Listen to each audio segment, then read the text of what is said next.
අයබෝවන් එන සුබ සන්ධ්‍යාවක් හැමදාම කියන වගේ ළමයිට අපි අද දවසේ මේ විදිහට පටන් ගන්නේ 2027 පන්තියේ මුල ඉඳන් පන්තියේ පළවෙනි පාඩමට අදාළ ව්‍යාපාර පරිසරය කියන කොටසේ දෙවෙනි දිනය අපි ගිය සතියේ ව්‍යාපාර පරිසරය පිළිබඳව යම් තාක් දුරට සාකච්ඡා කළා. මොකද්ද ව්‍යාපාර පරිසරය කියන්නේ?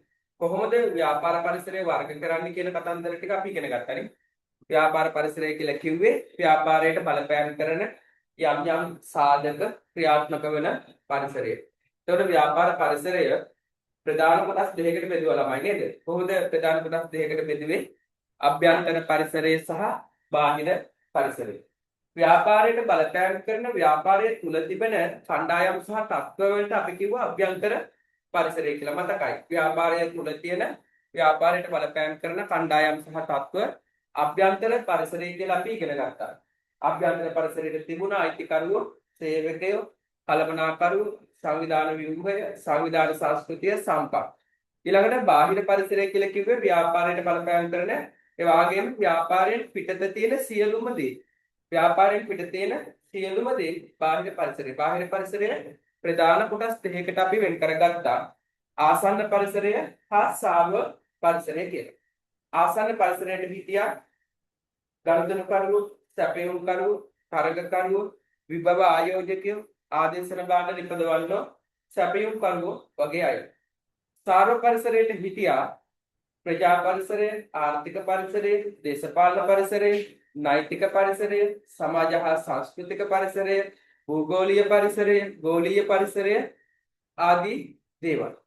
එතකොට අභ්‍යන්තර පරිසරය ගැන අපි අධ්‍යයනය කරේ ඇයි කියලා අහුවොත් අභ්‍යන්තර පරිසර විශ්ලේෂණයේ ශක්තියින් හා දුර්වලතා හඳුනා ගන්නවා කියලා අපි ඉගෙන ගත්තා.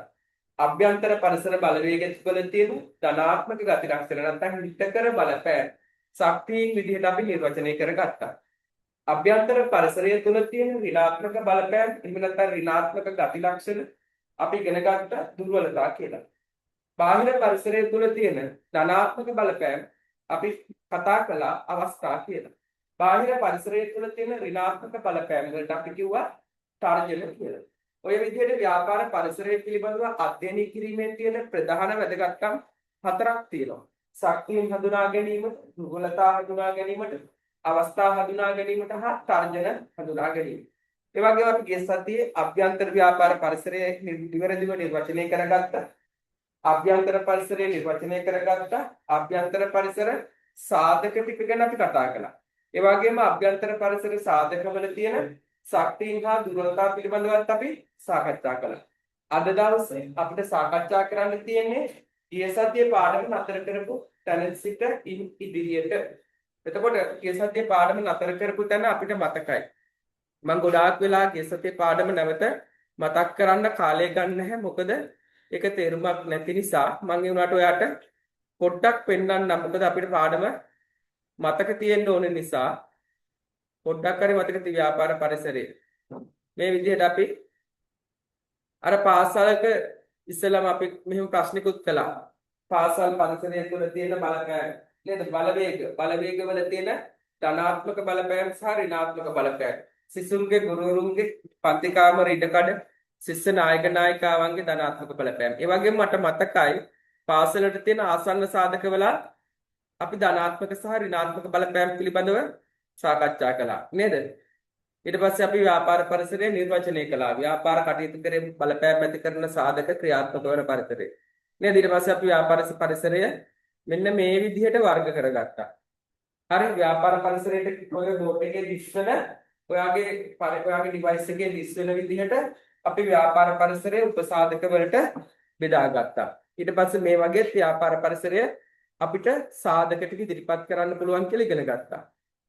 ඒ වගේම ව්‍යාපාර පරිසරය අධ්‍යයනය කරද්දී තියෙන මෙන්න මේ වැදගත්කම් හතර ගැන ඉගෙන ගත්තා. ශක්තිය හඳුනා ගැනීමට, දුර්වලතා හඳුනා ගැනීමට, අවස්ථා හඳුනා ගැනීමට, තර්ජන හඳුනා ගැනීමට. ඊට පස්සේ අපි අභ්‍යන්තර පරිසරය නිර්වචනය කරගත්තා. ඒකෙන් මම දින තියෙනවා මැදින් තියෙන සංවිධානයේ තුල සිටින ඒට බලපෑම් කළ හැකි කණ්ඩායම් සහ තත්ත්ව ව්‍යාපාර පරිසරයයි කියන එක තමයි වැදගත්ම දුර්වත්පතේ තියෙන නිර්වචනය. මේ තමයි අභ්‍යන්තර සාධක නැවත නේද? ඊට පස්සේ අයිතිකරුව නිර්වචනය කරගත්තා අපි. කළමනාකරුවෝ, සේවකයෝ, සංවිධාන සංස්කෘතිය, සංවිධාන ව්‍යුහය, සම්පත්, මේවා නිර්වචනය කරගත්තා. ඒ වගේම අපි ශක්තියන් හා දුර්වලතා කියන වචන දෙක නිර්වචනය කරගත්තා. මම හිතන්නේ ඔතනින් එහාට තමයි නේද අපිට තියෙන්නේ. එතකොට අපිට ඔතනින් එහාට අභ්‍යන්තර පරිසරයේ තියෙන ශක්තියන් ලියා ගන්න තියෙනවා. ඒ වගේම අභ්‍යන්තර පරිසරයේ තියෙන දුර්වලතා ලියා ගන්න තියෙනවා. හරි දැන් අපි ඉන්නේ ලේසි තැනක. මොකද අපි ගිය සතියේ ගොඩක් දේවල් සාකච්ඡා කළ නිසා අපේ නිබන්ධනයේ මේ විදිහට නේද? මෙන්න මෙතන නේද අපි ඉන්නේ. ඈ අභ්‍යන්තර පරිසර බලවේග ශක්තිය හා දුර්වලතා කියන්නේ අපි වර මැසේජ් එකක් වගේ ඉක්මන් කළා හොඳ ළමෙක් වගේ මේ කොටුව නේද අපිට තියෙන්නේ පුරවන්න. ඔව් සර්. ඔව් සර්. හරි පුතේ. එහෙනම් අපි වැඩි වෙලා ගන්න නැතුව මම ඔයාලට මෙහෙම උත්තරේම පෙන්නන්නම්. එතකොට අපිට මේ ටක් ගාලා අවබෝධ කරගන්න පුළුවන්. මම මේ ඔක්කොම ටික හදලා තියෙන්නේ ළමයිට පහසුවෙන් උගන්වන්න. ඔන්න බලන්න. අයිතිකරුවන් වැඩි සංඛ්‍යාවක් සිටීම ශක්තියක්. අයිතිකරුවන් සංඛ්‍යාව අඩුයි නම් දුර්වලතාවයක් නේද? අයිතිකරුව වැඩි වෙනකොට ප්‍රාර්ථනීය වැඩි නේද? වැඩි වශයෙන් ප්‍රාර්ථනීය ආයෝජනය කරනවා ඒගොල්ලෝ. ඒක ව්‍යාපාරයේ ශක්තියක්. අයිතිකරුව අයින් වෙලා ගියොත් එහෙම දුර්වලතාවයක්. අයිතිකරුවන්ගේ මූල්‍ය ශක්තිය උන්ගේ මූල්‍ය ශක්තිය වැඩි නම් ශක්තියක් මූල්‍ය ශක්තිය අඩුයි නම් දුර්වලතාවයක් නේද? ඔවුන්ගේ දැනුම කලතුරුද්ද වැඩි නම් ශක්තියක් දැනුම කලතුරුද්ද අඩුයි නම් දුර්වලතාවයක්. හරිද?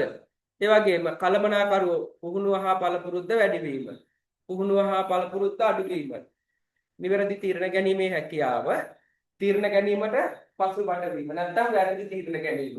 ඕක බලන්නකො නේද? අයිතිකරුව වැඩි සංඛ්‍යාවක් සිටීම අයිතිකරුව සංඛ්‍යාව අඩු වීම ඔවුන්ගේ මූල්‍ය ශක්තිය වැඩි වීම මූල්‍ය ශක්තිය අඩු වීම ඔවුන්ගේ දැනුම පළපුරුද්ද වැඩි වීම දැනුම පළපුරුද්ද දැනුම කුසලතා අඩු වීම කලබලකරුවන්ගේ පුහුණුව හා පළපුරුද්ද වැඩි වීම පුහුණුව හා පළපුරුද්ද අඩු වීම නිවැරදි තීරණ ගැනීමේ හැකියාව තීරණ ගැනීමට පසුබට වීම නැත්නම් වැරදි තීරණ ගැනීම. මම හිතන්නේ අපිට මේවා ගොඩාක් කතා කරන්න ඕනේ නැහැ. මම හිතන්නේ ලියාගත්තා නම් හොඳටම ප්‍රමාණවත්. මම කල ලියලා මැසේජ් එකක් දාන්නනේ. වැඩේ කරගෙන යන් ඉක්මනට.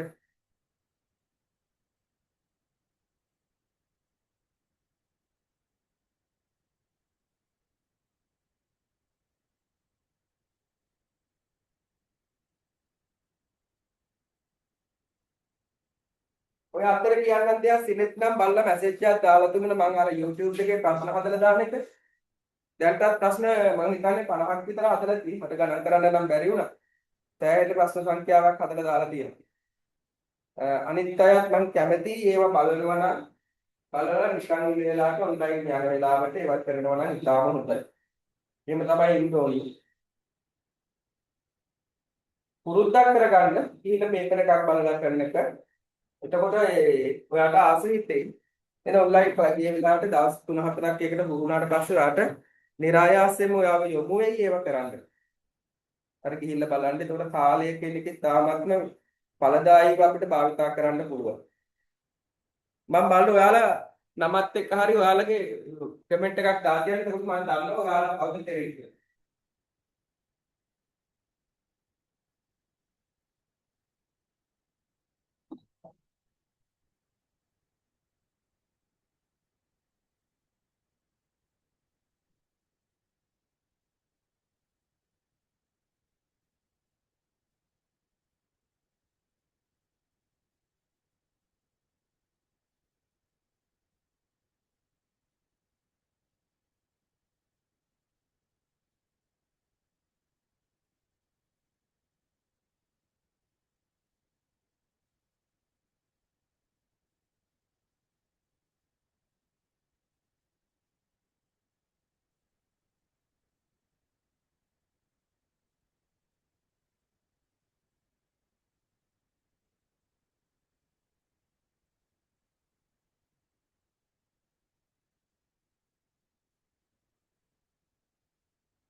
අර කරුවලයි වගේ දැනුන්නේ නැෂ්ට.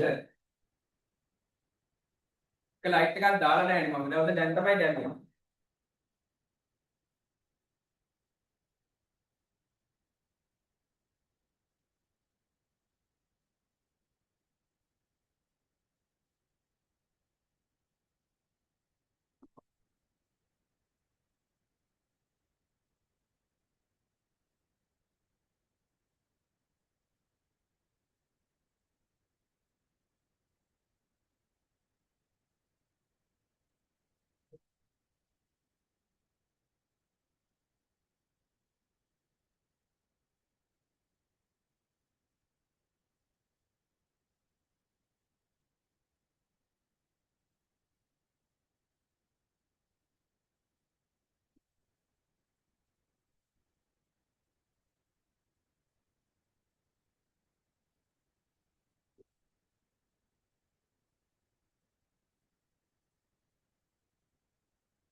හරි. තව කවුද ලියන්නේ?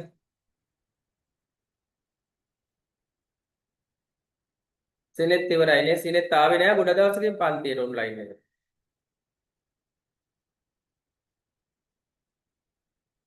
මල්කෙනි එහෙම ලිව්වද?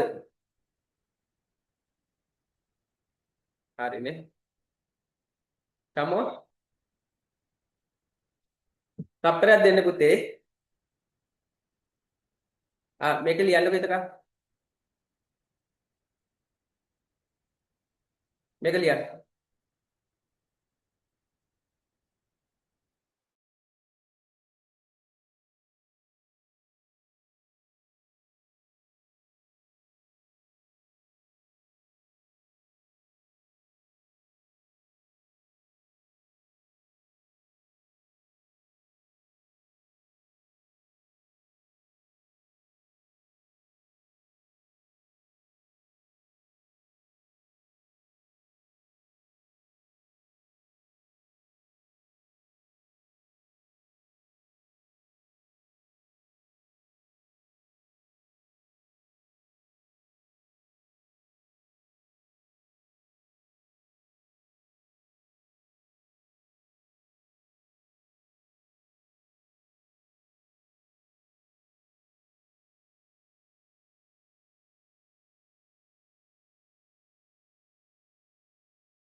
දැන් මේක ලියන ගමන්ම අහගන්න.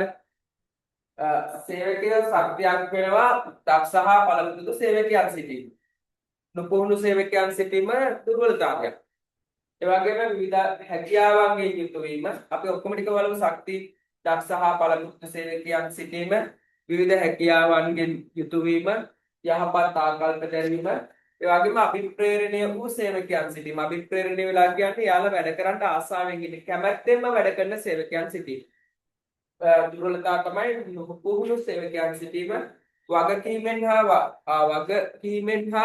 වගවීමෙන් මෙන්න මේ වචනේ. එදත් ඇහුවා නේද සිනෙත් මගේ. වගකීමෙන් හා වගවීමෙන් මේ මෙන්න මෙතන වෙන්න ඕනේ. වගකීම නෙමෙයි එතන වගවීම.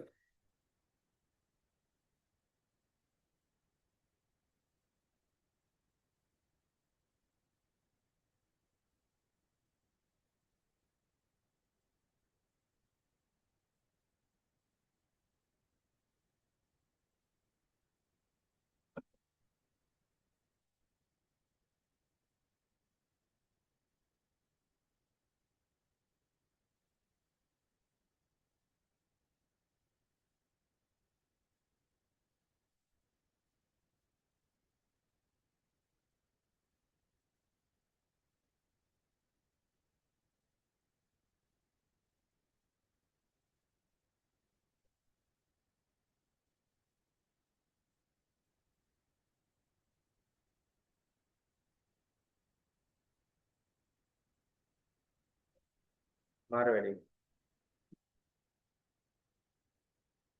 එතන පුතේ වගවීමෙන් කියලා එන්නේ වගකීමෙන් හා වගවීමෙන් තොර සේවකයන් සිටීම.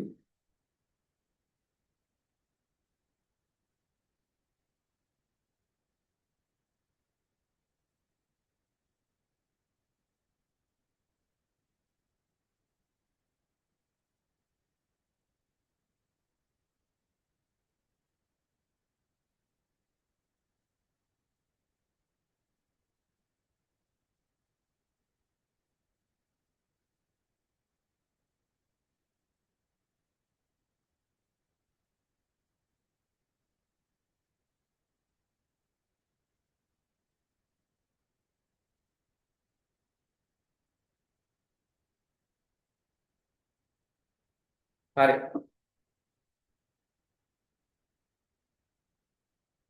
ඔයාලා ලොකුවට පැහැදිලි කරන්න දෙයක් නෑ මේ මිදුරු ශක්තියින් දුර්වලතා.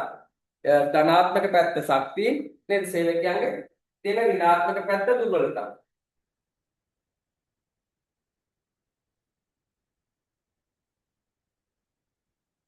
හරි. ලොකුවට පැහැදිලි කරන්න ඕනේ නෑනේ.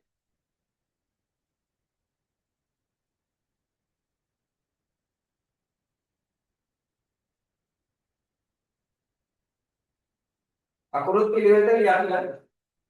හදිස්සියට එන්න.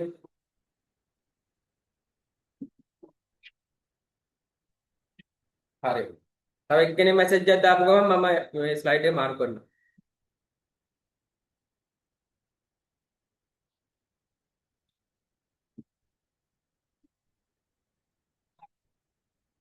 හරි. ඊළඟට මොකක්ද කවුරු ගැනද? ඔක්කොම ටික ඕපන් කරා මට මේ ඉක්මනට කරන්න ඕන හින්දා සංවිධාන සංස්කෘතිය ධනාත්මක ඇගයීම් හා හරපද්ධතියක් පැවැත්වේ. හොඳ දේවල් තියෙන. දැන් ඉස්කෝලේක උනා සංස්කෘතිය තුළ සමහර ඉස්කෝලවල කොළ කෑල්ලක්වත් බිම වැටෙන්න දෙන්නේ නැහැ. ළමයි නේද එකතු කරලා. ඇතුළට මේ පොළේ කිසිම දෙයක් ඉස්කෝලේ ඇතුළට ගේන්නේ නැහැ. නේද? ඒ වගේ ළමයිගේ කොණ්ඩේ රැවුල ඇඳුම පාවහන් හැම දෙයක්ම හරියට අඳින්න පාවිච්චි කරනවා. ඒ පාසල තුල ගන්නන්න ලේසියිනේ. ඒ වගේ ධනාත්මක ඇගයීම් ධනාත්මක හොඳ හරපද්ධතියක් තියෙනවා. හරිද?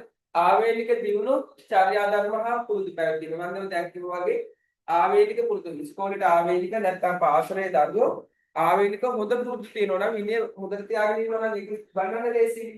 අන්න ඒ වගේ ධනාත්මක ඇගයීම් හා හරපද්ධතියක් පැවැත්වීම ඒ වගේම ආවේනික දියුණු චර්යා ධර්ම හා පුරුදු පැවැත්වීම. දුර්වලතාවයක් තමයි මනා හරපද්ධතියක් ස්ථාපිත වෙයි නොවීම. නේද? පාසල් වල ළමයිත් ඒක වැරදි කරන පාසල් වල ඒ වගේම තියෙනවනේ. ඉහළ අධීක්ෂණයක් නොවීම ප්‍රශ්නයක්නේ. චර්යා ධර්ම ආචාර ධර්ම පිළිබඳව ළමයිගේ ඉස්කෝලේ ගන්න මම ක්ලේසි කියලා දෙන්න. නේද? ළමයිගේ අඩුපාඩු ගැනීම වැඩි හොයා බැලීමක් නැත්නම් ඒක පාසලේ තියෙන දුර්වලතාවය. ඒකට සංස්කෘතිය පිරිහෙන්න බලපාන. ඊළඟට සංවිධාන ව්‍යුහය කියන්නේ තනතුරු බෙදලා ගිහිල්ලා තියෙන විදිය. තනතුරු සම්පත් සහ බලතල අධිකාරිය බෙදලා ගිහිල්ලා තියෙන විදිය. තනතුරු නිවැරදිව කාර්යයන් බෙදීම වැඩ බෙදීම අධිකාරිය බෙදීම කියලා කියනවා. හරිද? එතකොට උචිත පරිදි වැඩ බෙදලා තියෙනවා නම් වැඩක් කරන්න පුළුවන් වැඩ බෙදලා දීලා තියෙනවා නම් වැඩේ යාලා කොහොම හරි කරයි. උචිත පරිදි සංවිධානයේ ගොඩනගා තිබෙනවා. ඒ කියන්නේ තනතුරු උචිත අයට ගැළපෙන අයට දීලා තියෙනවා. ගැළපෙන අයට වැඩ බෙදලා දීලා තියෙනවා. භූමිකා අතර ගැටුම් කියනවා. තනතුරු දරන අය අතර ප්‍රශ්න තිබුණොත් ඒ ආයතනයේ පවත්වාගෙන යන්න අපහසුයි. මනා අංශ අතර මනා සම්බන්ධයක් නැහැ. කොමර්ස් එක ආර්ට් එක නේද? ඒ අතර සමහරව කැම්පස් වල උනත් විශ්වවිද්‍යාල තුල උනත් එක එක පීඨ අතර ගැටුම් තියෙනවා. ආයතනයක් ඇතුලේ උනත් අලෙවිකරණ අංශයයි මූල්‍ය අංශයයි අතර ගැටුම් තියෙනවා. එහෙම වුණාම ඒ ආයතනයේ ව්‍යාපාර කටයුතු සාමාන්‍ය පරිදි කරගෙන යන්න බෑ. හරි? මේවත් කියලා පොඩ්ඩක් පාඩම් කරගන්න. ලොකුවට මම කතා කරන්න යන්නේ නැහැ තේරුම් අර්ථ තියෙන්න. මේක 2027 නේ. නේද? අපි ඉක්මනින් මේ පාඩම් කොටස් ටික ඉවර කරගමු. අපහාරයට කරන්න වෙනවද වහන්න? මැසේජ් එකක් දාන්න. හරි? පැයක් දෙකක් වුණත් ඔය ටික කරන කියෝ හිටියා හැකියි තේ ඇයි නේද? තේරුමක් නැහැ නේ.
හරි ලියලා ඉවරයි හැමෝමනේ. හරි අපි බලමු එහෙනම් ඊගාවට. සම්පත්. සම්පත් කියන ඒවා ප්‍රමාණවත්ව තියෙන්න ඕනේ. සම්පත් ප්‍රමාණවත් බව, ගුණාත්මක බව. ඒ වගේම දුර්වලතා තමයි සම්පත් වල යල් පණිනලද සම්පත් තියෙන පරණයි සම්පත්. සම්පත් පූර්ණතාව ඒ වගේම සම්පත් ප්‍රමාණවත් නොවීම සම්පත් වල තියෙන දුර්වලතා. ඉක්මනට ලියන්න. ඒක නැවත බලන්න පුතේ මම ගොඩාක් ඔයගොල්ලෝ කතා කරන්නේ නැහැ මොකද ලේසියිනේ නේද?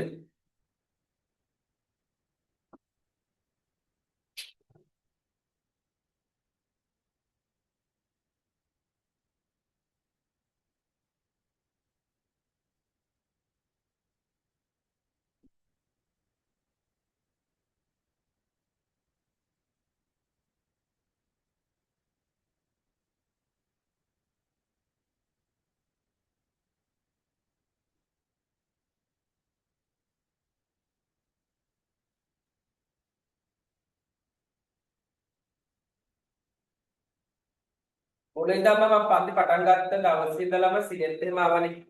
දෙකටම ආපු ළමයිට තව එක ටියුට් එකයි ඔය මුල පාඩම් වල කරන්න තියෙන්නේ. ඒ තමයි ව්‍යාපාරවල සමාජ වගකීම, තිරසන සංවර්ධනය සහ ආචාර ධර්ම කියන නිබන්ධනයේ තුනට පස්සේ ඊට පස්සේ රජය හා ව්‍යාපාර. එතකොට සම්බුද්ධ පාදයේ අඟහරුවාද පන්තියේ මුල ටික ඉවරයි. ඊට පස්සේ තියෙන රජය හා ව්‍යාපාර ඒක YouTube එකේ මේ 2028 පන්තිය කරපු ඔක්කොම ටික තියෙනවා. ඊට පස්සේ අපිට සෙනසුරාදායි අඟහරුවාදායි දෙකේම 2027 පන්තිය කරන්න පුළුවන්. එතකොට ඉන්නේ මාතර ආත්මහරි 2027 මුලකට ටික නැවත ඕනේ නම් 28 පන්තියෙන් දිගටම ආවරණය කරගන්න. එතකොට ගැටලුවක් නැහැ ළමයි. නේද? 28 පන්තියකුත් දැන් යනවනේ.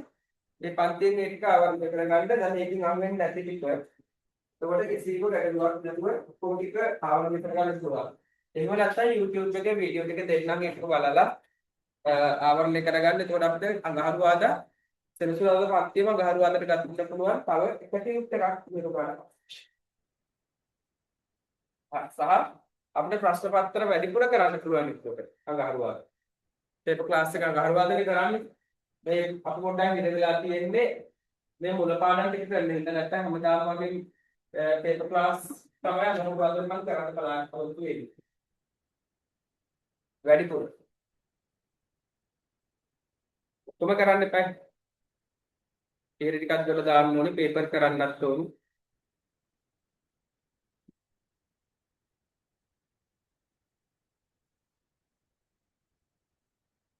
ලියලිවරයිද? හරිනේ.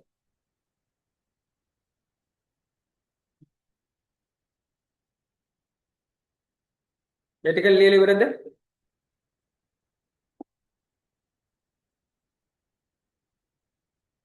හරි. ඊළඟට අපිට තියෙන්නේ මොකද්ද බලන්න. ඔන්න මම ටියුට් එකට යනවා. ටියුට් එකට යන කලින් තව එක සැරයක් බලමු නේද?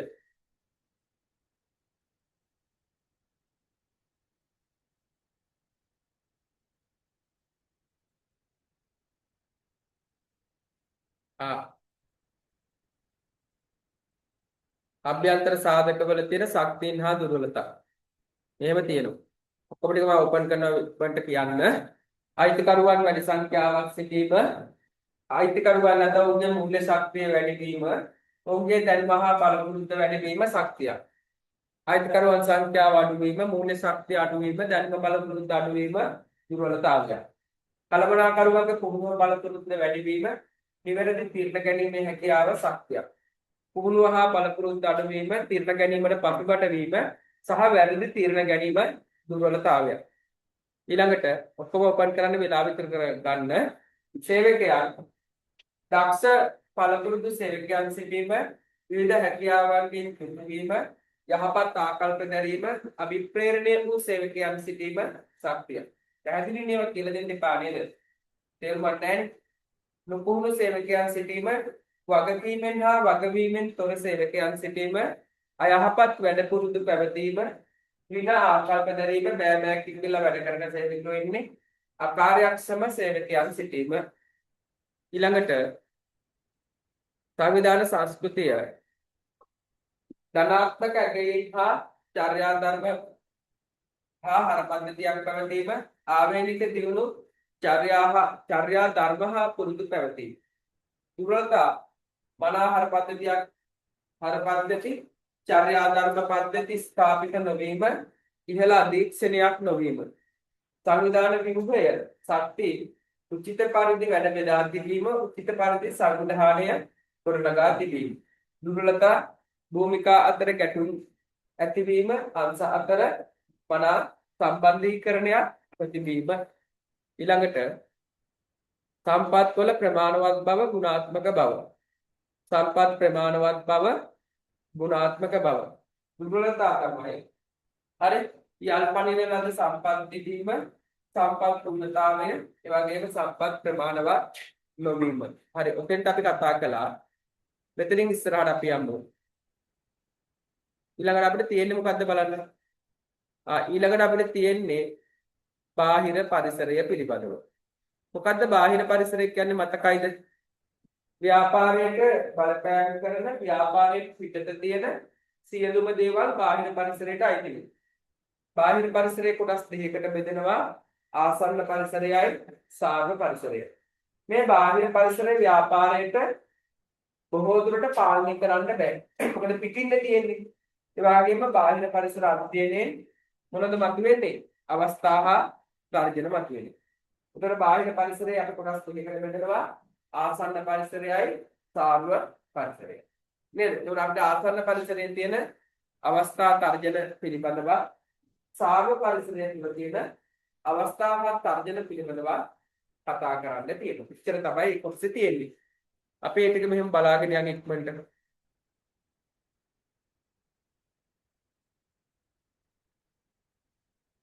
බාහිර පරිසර ව්‍යාපාරයට බලපෑම් කරන ව්‍යාපාරයෙන් පිටත ඇති සියලුම දේ බාහිර පරිසරයේ වේ.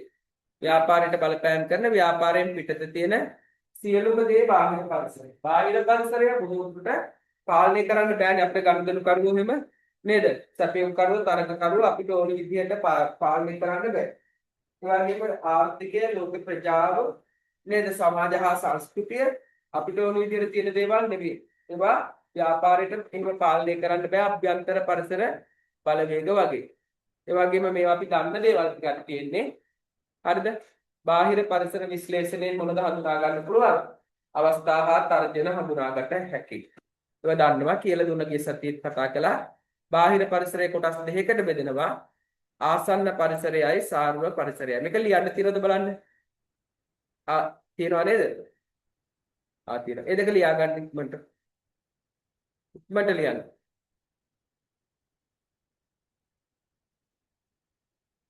විලක් ඉවර ආසන්න පරිසරයයි සාර්ව පරිසරයයි ලිව්වනේ ඊළඟට තියෙන මොකක්ද ටියුට් එකේ අභ්‍යන්තර පරිසරය සහ බාහිර පරිසරය අතර වෙනස්කම් බලමු ස්ලයිඩ් වල හදලා තියෙන්නේ කියලා හදලා තිබ්බනම් තා ඉක්මනට අපිට වැඩ ඔක්කොම ඕපන් කරනවා පුතේ ඔක්කොම ඕපන් කරගන්නේ කිසිම දෙයක් නෙමෙයි මේ වැඩේ අපිට ඉක්මනින් කරගෙන යන්න සංවිධානයේ තුල සිටින ඒට බලපෑම් කරන ආයතනයේ තුල ඇති තත්ත්ව අභ්‍යන්තර පරිසරයයි. ව්‍යාපාරයේ පිටතින් සිටින ව්‍යාපාරයට බලපෑම් කරන සියලුම බලවේග බාහිර පරිසරයයි. ව්‍යාපාර ආයතනයේ තුල තියෙන බලවේග අභ්‍යන්තර පරිසරය, ව්‍යාපාර ආයතනයේ පිටින් තියෙන බලවේග බාහිර පරිසරය. අභ්‍යන්තර පරිසරයේ 100ක් අපිට පාලනය කරන්න පුළුවන් නේද? හැබැයි බාහිර පරිසරය අපිට පාලනය කරන්න බැහැ. මෙම පරිසරය තුලින් ශක්තියන් හා දුර්වලතා හඳුනා ගන්න පුළුවන් මෙම පරිසරයේ තුලින් අවස්ථා හා තර්ජන හඳුනා ගන්න පුළුවන්. ඒ ඇති කියලා හිතමු. සංවිධානයේ තුල තියෙන දේවල් අභ්‍යන්තර පරිසරයේ සංවිධානයේ පිටත තියෙන දේවල් බාහිර පරිසරයේ. අභ්‍යන්තර පරිසරය අපිට පාලනය කරන්න පුළුවන්. නමුත් බාහිර පරිසරය පාලනය කරන්න බෑ. අභ්‍යන්තර පරිසරයේ විශ්ලේෂණයේ අපිට ශක්තියන් හා දුර්වලතා හඳුනා ගන්න පුළුවන්. බාහිර පරිසරයේ විශ්ලේෂණය කරන අපිට අවස්ථා සහ තර්ජන හඳුනා ගන්න පුළුවන්. හරි. ඊළඟට බලනවා මම ටියුට් එකේ තියෙන දේ හොඳේ. ටියුට් එකේ තියෙන දේ උගන්වන්න ඕනනේ. ආසන්න පරිසරය. මොකටද ආසන්න පරිසරය කියන්නේ? පුතේ මෙහෙම දෙයක් තියෙන ගොඩාක් කතා කරලා උගන්වන්න තියෙන දේවල් මම මේ වෙලාව අරගෙන උගන්වනවා. හැබැයි කතා ලොකුවට කතා කරන්නේ නැති දේවලුත් තියෙනවනේ. අපි ඒවා ඉක්මනින් කරගෙන යනවා. මේවා කියනවා. ව්‍යාපාරයට බලපෑම් කරන ව්‍යාපාරයේ පිටත ඇති ව්‍යාපාරයේ සමීප සාධක ආසන්න පරිසරයි. පිටත තියෙන්නේ. හැබැයි ගනුදෙනු කරනකොට සැපයෙන් කරෝ ව්‍යාපාරයත් එක්ක හරියට සමීපයි කරන්නේ කරනෝ. මේ යාළ ව්‍යාපාරයත් එක්ක තාම ආසන්න ඉඳලා ගනුදෙනු කරනවා. හැබැයි ඔයාලගේ ගුරුත්වපතේ තියෙන්නේ ඔන්න මම දැන් කියන නිර්වචනය එක හයිලයිට් කරන්න. ව්‍යාපාරයට බලපෑම් කරන සුවිශේෂී සංවිධාන හෝ කණ්ඩායම් ආසන්න පරිසරයයි. අන්න එක හයිලයිට් කරන්න රතු පාටින් හරි ඒක තමයි ඔයාලට විභාගදී අනිවාර්යෙන්ම එන්නේ. ව්‍යාපාරයට බලපෑම් කරන සුවිශේෂී සංවිධාන හෝ කණ්ඩායම් ආසන්න පරිසරයයි කියන අනිවාර්යෙන් විභාගදී එනවා. ඔයාලට වාර විභාගෙදිත් එයි. ඔක තමයි ලියන්න ඕන. සාහිත්‍යම් පුරවන්න දෙනවා. ව්‍යාපාරයට බලපෑම් කරන සුවිශේෂී සංවිධාන හෝ කණ්ඩායම් කවුද කියලා අහුවොත් ආසන්න පරිසරයයි. ආසන්න පරිසරය යම් තාක් දුරට පාලනය කරන්න පුළුවන්. ආයෙත් අපි පොඩ්ඩක් කතා කරමු. දැන් ගනුදෙනු කරමු ගැන හිතන්නකෝ. එහෙනම් අපිට 100ක් පන්ති ඔන්ලයින් ක්ලාස් එකකට ආපු අය වුණත් අපේ ක්ලාස් එකේ රැඳෙන්නත් පුළුවන් නොර දෙන්නත් පුළුවන්. 100%ක්ම අපිට ඕන විදිහට පාලනය කරන්න බෑ. නේද? තරඟ කරුවොත් එහෙමයි. සැපයුම් කරුවොත් එහෙමයි. හැබැයි යම් තාක් දුරට පාලනය කරන්න පුළුවන්.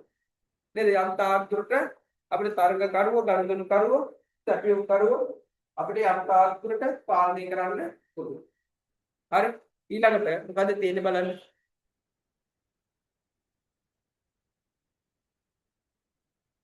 හරි.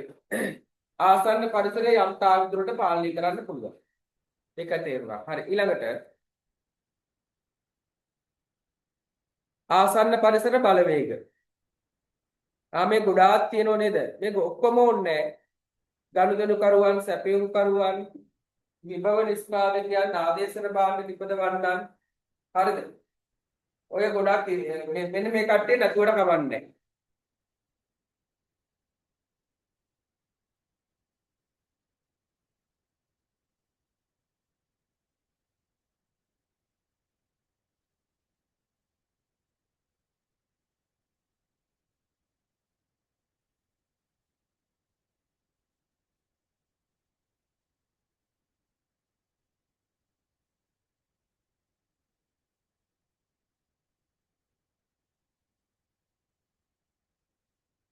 මෙන්න මේ අය අපි අඳුර ගමු ආසන්න පරිසර සාධක කියලා ගුරුවත් පොතට අනුව නේද? ගොඩාක් කතා කරන්න ඕනේ ගුරුවත් පොතට අනුවනේ.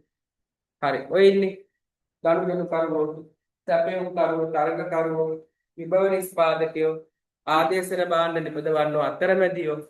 එයාලා තමයි අපි හඳුන්වන්නේ හරි. ආසන්න පරිසර බලවේග විදිහට. මේ ටික ලියන්න තියනවද?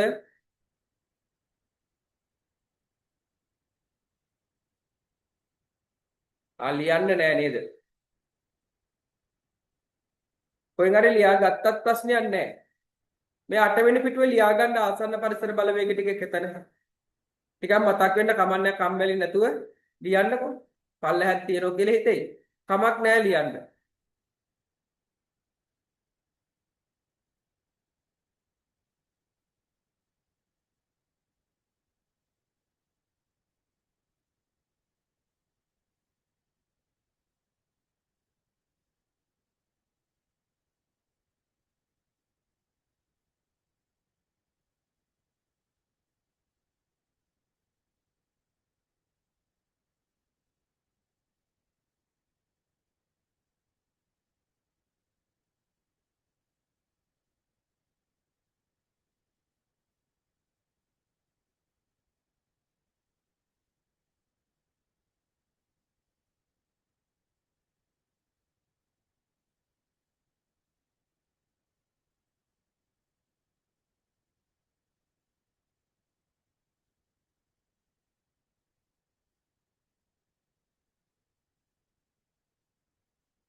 මේ පොතේ මේවායේ ගුරුවත් පොතේ තියෙන ඒවාම ලියන්න ඕන. හේතුව අනිවාර්යෙන් වාර විභාගයට හදන්නේ මේවා බලාගෙනම තමයි.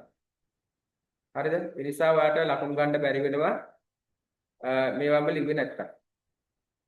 හරි. ඔයාලට දැන් මම ෂෙයා කරලා තියෙන එක පේනවද? හරි. කාටද ගනුදෙනු කරුවෝ කියන්නේ?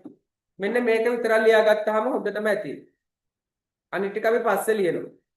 ව්‍යාපාරයේ භාණ්ඩ හා සේවා මිලදී ගන්නා පාරිභෝගිකයන් වේ. ගනුදෙනු කරුවෝ නැත්තම් පාරිභෝගිකයන්ට ලියන්න. ව්‍යාපාරයේ භාණ්ඩ හා සේවා මිලදී ගන්නා පාරිභෝගිකයන් වේ. එච්චරයි ලියන්නේ. ව්‍යාපාරයේ භාණ්ඩ හා සේවා මිලදී ගන්නා පාරිභෝගිකයෝ. ව්‍යාපාරයේ භාණ්ඩ හා සේවා මිලදී ගන්නා පාරිභෝගිකයන් වේ කියලා ලියා තියන්න.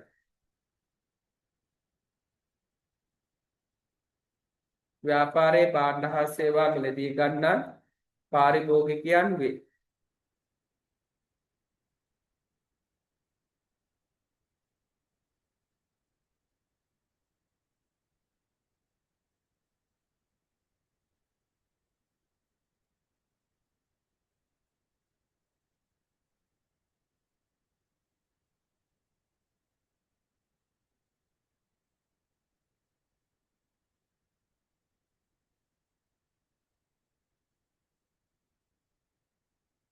ලිව්වද? හරි. ඊළඟට ඉන්නේ කවුද? සැපයුම් කරුවද? ඊළඟට ඉන්නේ ගනුදෙනු කරුවෝ, සැපයුම් කරුවෝ, තරඟ කරුවෝ තුනම. හොඳයි. අපි බලමු සැපයුම් කරුවෝ කියන්නේ කවුද කියලා.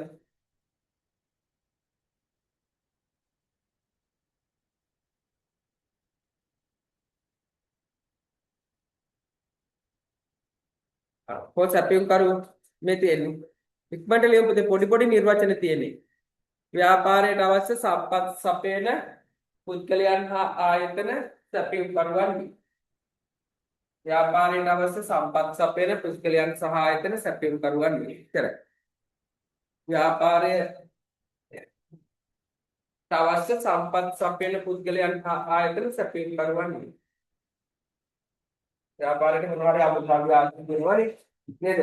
පාන් අමුද්‍රව්‍යයක් නම් ඒකට පාන් ඕනේ. රෙදි කඩයක් නම් ඒකට අඳුම් ඕනේ. තේ කුඩු අමරන ආයතනයක් නම් තේ දළු ඕනේ. ඒවා සපයන අය කවුද? සැපයුම් කරුවෝ. ව්‍යාපාරයේ භාණ්ඩ හා සේවා මිලදී ගන්න අය පාරිභෝගිකයෝ. ව්‍යාපාරයට අවශ්‍ය සම්පත් සපයන පුද්ගලයන් සහ ආයතන සැපයුම් කරුවෝ. ඉක්මනට ලියාගෙන යපම මේකම ඕපන් කරේ. මේවා හදපුවක් තියෙනවා වගේ ළඟ.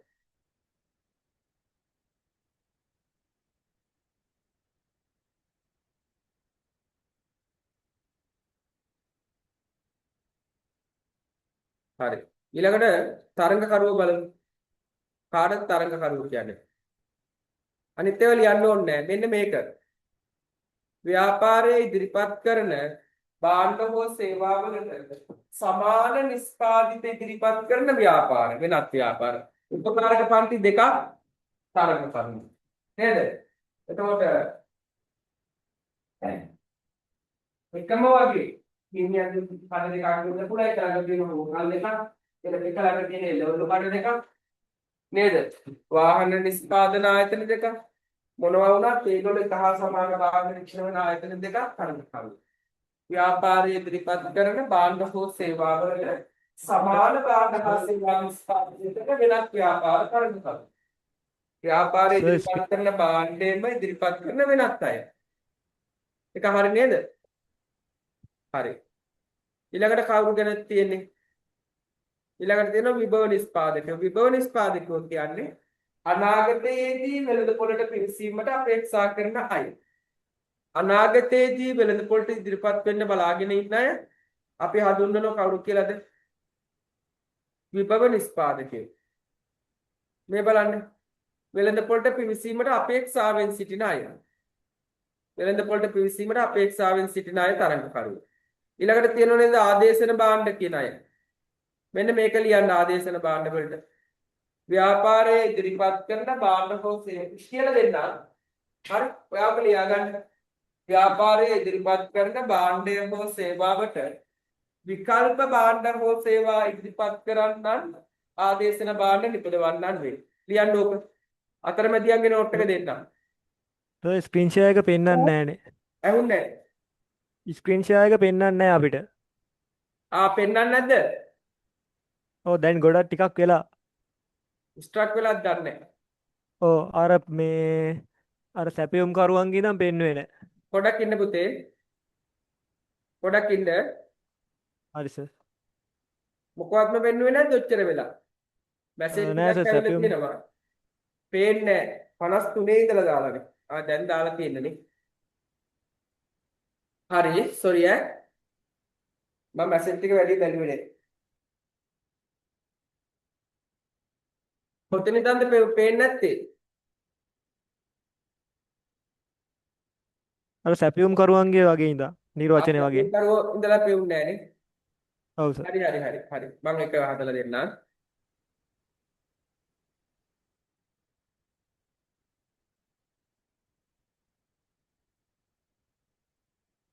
දැන් පේනවද? දැන් හරිද? හරි සර්. හරි. සැපියුම් කරවනේ.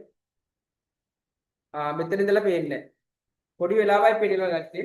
ව්‍යාපාරයට අවශ්‍ය සම්පත් සපයන පුද්ගලයන් හා ආයතන සැපියුම් කරුවන් වේ. මම මේ ෆෝන් එකෙත් ඕපන් කරගන්නම් මට ලැප් එකේ. ව්‍යාපාරයට සම්පත් සපයන පුද්ගලයන් සහ ආයතන සැපියුම් කරුවන් වේ.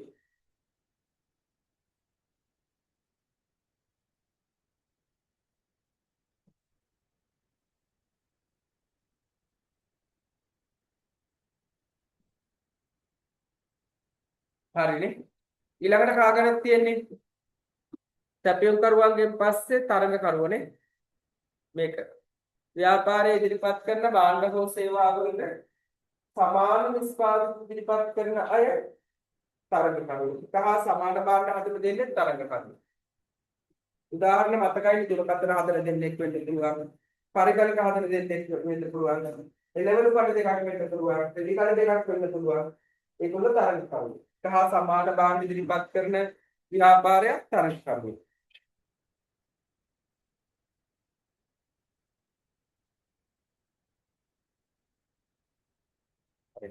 දැන් අවුලක් නැහැ දැන් මගේ මේ පෙවුන නැත්තම් ෆෝන් එකට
හරි පුතේ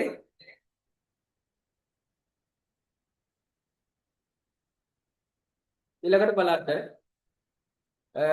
මං කිව්වේ ගාවට මෙන්න මේ අය වෙළඳපොළට පිවිසීමට අපේක්ෂාවෙන් ඉන්න අය කවුරුද අනාගතයෙන් ඉන්න අය විභව ආයෝජකයෝ මෙන්න මේක ආදේශන භාණ්ඩ මෙන්න මේක ලියන්න කිව්වා ව්‍යාපාරයේ ඉදිරිපත් කරන භාණ්ඩ හෝ සේවාවලට විකල්ප භාණ්ඩ හෝ සේවා ඉදිරිපත් කරන අය ආදේශන භාණ්ඩ නිපදවන්න. ඒක කියලා දෙන්නම්. හරි? ඒක කියලා දෙන්නම් තරගකරුවෝ සහ ආදේශන භාණ්ඩ නිපදවන්න අතර වෙනස.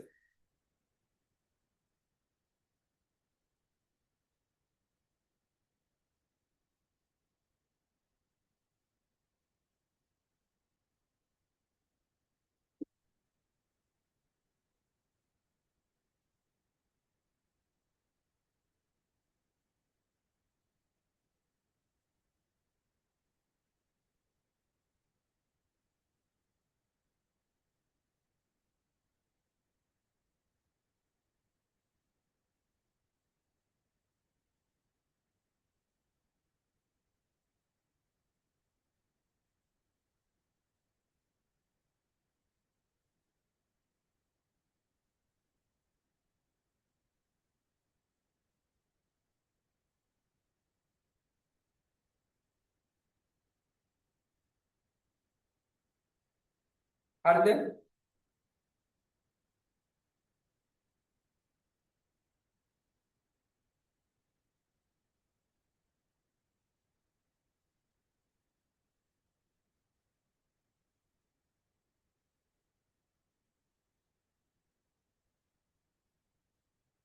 ළමයි ලියලා ඉවරයිනේ මැසේජ් එකක් දාන්න.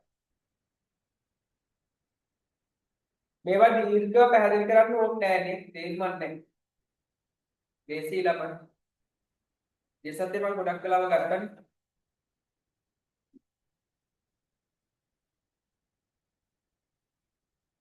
හරි. දැන් අර ලියා ගන්න බැරි වුණේවා ප්‍රශ්නයක් නෑනේ. හරි. පුතේ දැන් මෙන්න මෙහෙමයි. තරංග කර්ම. බලන්න චුට්ටක්. තරංග කර්ම. තරංග කර්ම කියන්නේ සමාන භාණ්ඩ හදන අයට. තරංග කර්ම හදන්නේ මොන භාණ්ඩද? අපිත් එක්ක සමාන භාණ්ඩ. උදාහරණ විදියට උපකාරක පන්තියකට උපකාරක පන්තියක්ම තරංග කර්ම. ඇයි? සමාන භාණ්ඩනේ හදන්නේ. ඒ වගේම දුරකථන හදනකොට දුරකථන හදන තව එක්කෙනෙක් තරංග කර්ම. හරිද? පරිගණක හදද්දී පරිගණක හදන තව කෙනෙක් තරංග කර්ම. හරිද? ඔය ඇටිනේ. ඊළඟට ආදේශන කියන්නේ ආදේශන භාණ්ඩ හදනකොට හදන්නේ විකල්ප භාණ්ඩ. මොන භාණ්ඩද? විකල්ප භාණ්ඩ හදන්නේ. සමාන භාණ්ඩ හදනවා නම් තරංග කර්ම. විකල්ප භාණ්ඩ හදනවා නම් කවුද? ආදේශන භාණ්ඩ නිපදවන්නේ. ඒ කියන්නේ පාසලකට විකල්පයක් තමයි පාසලකට වගේම මෙන්න අපි බලමු. මෙහෙම හිතමුකෝ ෆිසිකල් ක්ලාස් එකකට. හරිද? ෆිසිකල් ක්ලාස් එකකට ඔන්ලයින් ක්ලාස් එකක් කියන්නේ ආදේශනයක්නේ. අන්න බලන්න ඒක සමාන භාණ්ඩයක් නෙමෙයි විකල්පයක්. ළමයිට ෆිසිකල් ක්ලාස් එකකට යන්නත් පුළුවන් ඔන්ලයින් ක්ලාස් එකකට යන්නත් පුළුවන්. එතකොට ෆිසිකල් ක්ලාස් එකකට ඔන්ලයින් ක්ලාස් එකක් කියන්නේ ආදේශනයක්. පාසලකට උපකාරක පන්තියක් කියන්නේ ආදේශනයක්. හරි විකල්ප භාණ්ඩ හදන ආදේශනයක් කියන්නේ. හරිද? දැන් උදාහරණය තමයි උපකාරක පන්ති. උපකාරක පන්ති ශ්‍රේෂ්ඨයේදී ඔන්ලයින් ක්ලාස් එකයි ෆිසිකල් ක්ලාස් එකයි. ෆිසිකල් වලට දැන් මාර විකල්පයක් ඔන්ලයින් කියන්නේ නේද? එතකොට ඒක ඇවිල්ලා ආදේශනයක්. ඒ දේම කරගන්න පුළුවන් හැබැයි විකල්පයක් ඒක. ෆිසිකල් ක්ලාස් එකකට ෆිසිකල් ක්ලාස් එකක් කියන්නේ තරග කරුණු.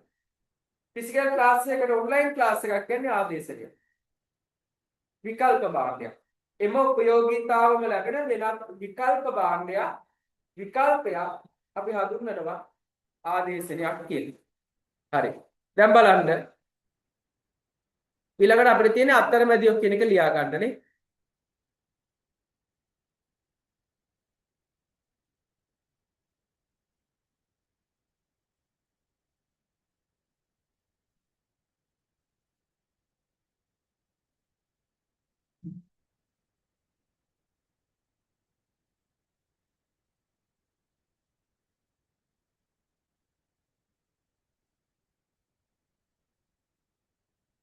දැන් ස්ක්‍රීන් ෂෙයා එකක් දුන්නා මම. පේනවද දන්නේ නැහැ. පේනවනේ. හරි හරි පේනවා. මට පේනවා.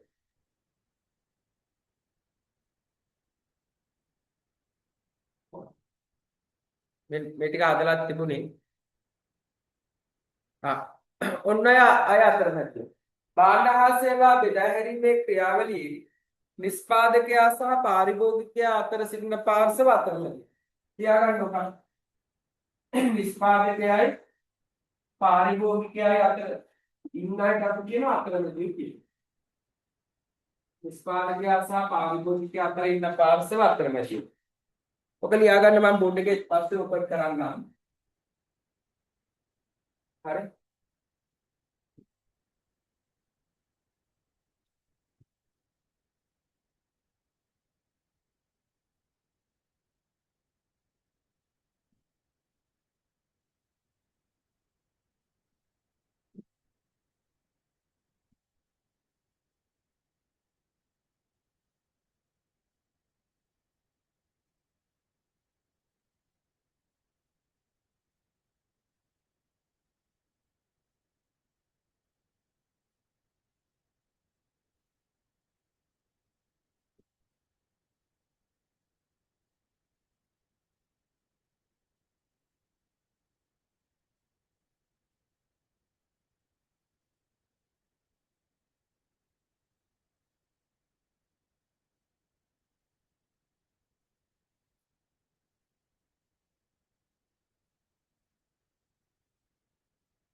ලියලා ඉවරයිද?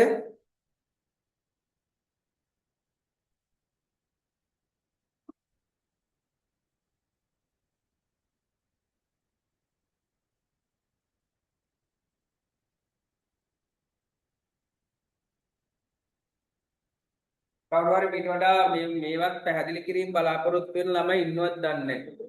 පොතේ එහෙම ක්ලාස් කරන අයත් ඉන්නවා. ඉතින් මේවම දවස් 30ේම මේ එකක් විතරක් මොකේ කර කර ඉන්න පුළුවන්. ඒක ඔයාට වැඩකුත් නැහැ මට වැඩකුත් නැහැ. ඒකයි මම මේක ඉවර කරලා දාන්නේ මේවය. එම ලොකුලට අර පළවෙනි මුල පාඩම් වල මේවයි පැහැදිලි කරන්න දෙයක් නැහැ. හරි? මේ ඕන ළමකට සාමාන්‍යයෙන් 7-8 වසර ළමකට උනත් මේ අය තේරෙන්න ඕනේ. නේද? දැන් මේ බලන්නකෝ. හරි? දැන් මේ නිෂ්පාදනය කරන එක. ඒ තමයි පාරිභෝගිකය. නිෂ්පාදකයයි පාරිභෝගිකයයි අතර ඉන්නවා නියෝජිතයෝ තොග වෙලෙන්ද සිල්ලර වෙලෙන්ද. ඒ අය තමයි ඉතින් අතරමැදිය. ඕක 10 පාරක් කිව්වත් ඕක තමයි කියන්නේ තියෙන්නේ. නිෂ්පාදකයයි පාරිභෝගිකයයි අතර ඉන්න අය අතරමැදිය. තුන් දෙනෙක් ඉන්නෝනේ මය. නිෂ්පාදකයයි තොග වෙලෙන්දයි සිල්ලර වෙලෙන්දයි. ඒ අයට අපි කියනවා අතරමැදියෝ කියලා. හරි? ඊළඟට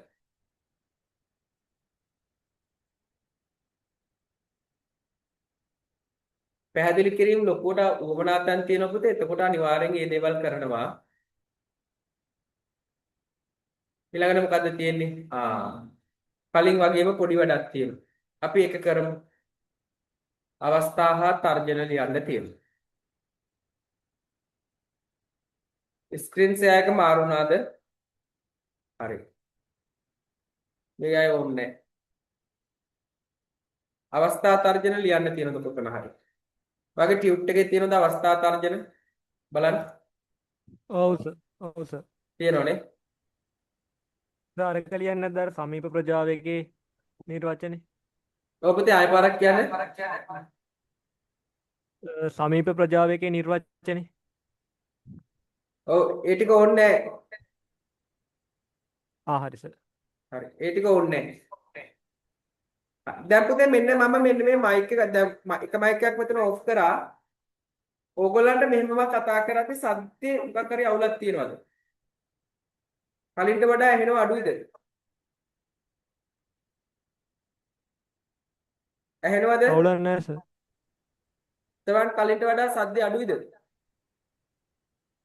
නෑ සර් එහෙම නෑ අවුලක් නැහැ. හොඳට ඇහෙනවා. කලින් වගේම ඇහෙනවනේ නේද? හරි හරි. ඔව් සර්. නෑ මම මේ කම්පියුටර් එකේ සවුන්ඩ් ඔෆ් කරලා ෆෝන් එකෙන් දැම්මා ඒකයි. හරි.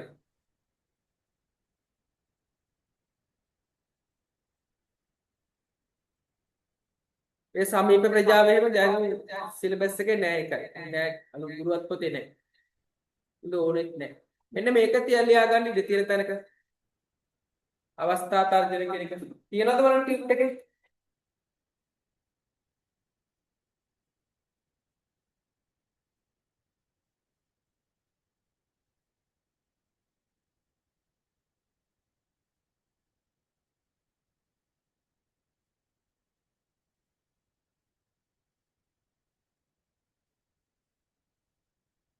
මේ තියෙන්නේ. ඊට යටින් තියෙනවා. අර කොටුවට යටින් තියෙන එක කතා කරලා ඉන්න. ඔයාගේ ওই තියෙන කොටුවට යටින් තියෙනවා. එතන මෙන්න මේක අඩුපාඩු හදා ගන්න. පරමාර්ථ ඉටු කර ගැනීමට උපකාරී වන සංවිධානයේට පිටත ඇති ධනාත්මක ගති ලක්ෂණ. එළියේ තියෙන ධනාත්මක දේවල්. පරමාර්ථ ඉටු කරගන්න උපකාරී වන සංවිධානයෙන් පිටත තියෙන ධනාත්මක ගති ලක්ෂණ. නැත්නම් හිතකර ගති ලක්ෂණ කිව්වත් කමක් නැහැ. හිතකර ගති ලක්ෂණ පරමාර්ථ ඉටු කරගන්න උපකාරී වෙන සංවිධානයෙන් එළියේ තියෙන හිතකර ගති ලක්ෂණ වලට අපි කියන මොනවා කියලාද? අවස්ථා. පිටත තියෙන ඒවා. ඇතුලේ තියෙන ඒවා ශක්තිය. පිටත තියෙන ඒවා අවස්ථා. එතකොට තර්ජන කියන්නේ පරමාර්ථ ඉටු කර ගැනීමට බාධාකාරී වෙන සංවිධානයක පිටත තියෙන ඍණාත්මක ගති ලක්ෂණ. නැත්නම් ඍණාත්මක බලපෑම. හරි. ඒවට අපි කියනවා තර්ජන. ඒතර ව්‍යාපාරයේ ඇතුළේ තිබෙන ඍණාත්මක බලපෑම් වලට දුර්වලතා. ව්‍යාපාරයෙන් පිට තියෙන ඍණාත්මක බලපෑම් තර්ජන. ව්‍යාපාරයේ තුල තියෙන ධනාත්මක බලපෑම් ශක්තිය. ව්‍යාපාරයේ පිට තියෙන ධනාත්මක බලපෑම් අවස්ථා. එහෙම නෙවෙයි. හරි. ශක්තියින් දුර්වලතා අවස්ථා තර්ජන අපිට අඳුර ගන්න පුළුවන්. හරි. මේ ටිකත් අපි එක සැරේ ඕපන් කරන්නම්. බට කරගෙන යමු අපි. ගනුදෙනු කරුව අවස්ථාවක් තමයි ගනුදෙනු කරුව සංඛ්‍යාව වැඩි වීම. ගනුදෙනු කරුවන්ගේ ආදායම ඉහළ යාමත් අවස්ථාවක්. එතකොට වැඩි වෙන ඒගොල්ලෝ භාග සේවා මිලදී ගන්නවා. ගනුදෙනු කරුව තර්ජනයක් ගනුදෙනු කරුව සංඛ්‍යාව අඩු වීම ගනුදෙනු කරුවන්ගේ ආදායම පහළ යාම. ඊළඟට සැපයුම් කරුවෝ ගුණාත්මක අමුද්‍රව්‍ය සැපීම අඩු මිලට අමුද්‍රව්‍ය දුර්වලතාවයක් තමයි ගුණාත්මක නොවන ද්‍රව්‍ය සැපීම නේද වැඩි මිලට අමුද්‍රව්‍ය සැපීම. ඔය ටික ගොඩක් වෙලා කියලා දෙන්න වෙයිද? ඊටු ටිකක් බලමු ළමයි. තරගකරුවන් සංඛ්‍යාව අඩු වීම දුර්වල තරගකරුවන් සිටීම. තරගකරුවන් සංඛ්‍යාව වැඩි වීම දුර්වල තරගකරුවන් නොසිටීම නැත්නම් දක්ෂ තරගකරුවන් සිටීම. දක්ෂ තරගකරුවන් සිටීම. ඊළඟට බලන්න අතරමැදියන් කාර්යක්ෂම අතරමැදියන් සිටීම දැනුම සහිත අතරමැදියන් සිටීම. අකාර්යක්ෂම අතරමැදියන් සිටීම එවාගෙම දැනුම රහිත අතරමැදියන් සිටීම. විභව ආයෝජකයන් අනාගතයේ අපි හා සමානම ව්‍යාපාර ලෝකයේ ජීවිතය. එතකොට දුර්වල විභව ආයෝජකෝ පැමිණීම. එතකොට අපිට ප්‍රශ්නයක් නැහැ ඒගොල්ලෝ ආවම කියලානේ. විභව ආයෝජකයන් පැමිණීම පමා වීම ප්‍රශ්නයක් නැහැ ඒගොල්ලෝ එන්නේ. අපි හා සමාන කට්ටිය එනවා නම් පමා වෙන්නේ කොහොමද? දුර්වල අයවත් ප්‍රශ්නයක් නැහැ. දක්ෂ මේ දුර්වල කෙනෙකුට පුතේ අනිවාර්යෙන් දක්ෂ කියලා දාන්නනේ. හරි. දුර්වල නොවන කෙනා වගේ වචන හත් ගැලපෙන්නේ නැහැ.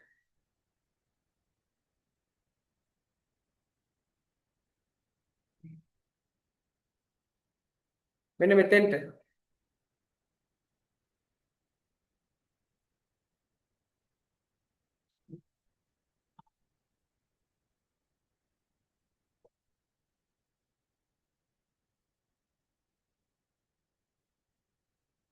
ඔයගේ මොකක් කලින් තිබුණානේ ගුණාත්මක අමුද්‍රව්‍ය සැපීම ගුණාත්මක නොවන සැපීම හරි කමන්නේ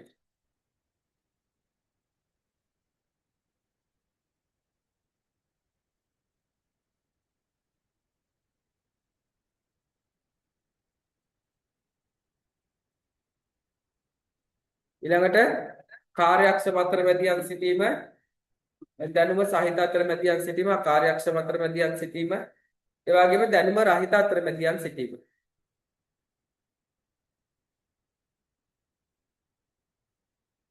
මෙන්න මෙතනත් පොඩ්ඩක් අවුල්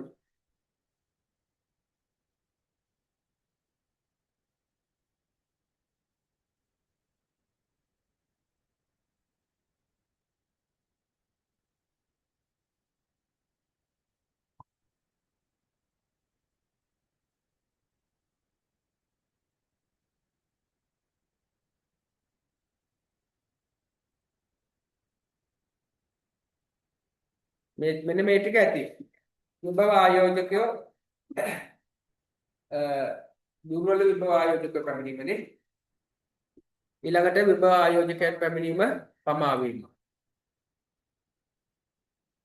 ඊළඟට දක්ෂ විභව ආයෝජකයන් පැමිණීම ඒ වගේම ආදේශන භාණ්ඩ ආදේශන නොමැති වීම ගුණාත්මක නොවන ආදේශන පැවතීම ඊළඟට ආදේශන ඇතිවීම නැත්නම් ආදේශන බහුල වීම මෙන්න මෙතෙන්ට ගුණාත්මක ආදේශන පැවතීම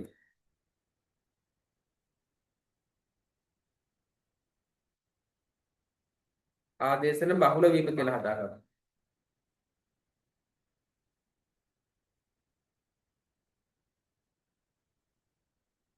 දැන් මේ ටික ලියා ගන්න පුතේ ඔච්චර තමයි කොහොම පැහැදිලි කරන්නේ.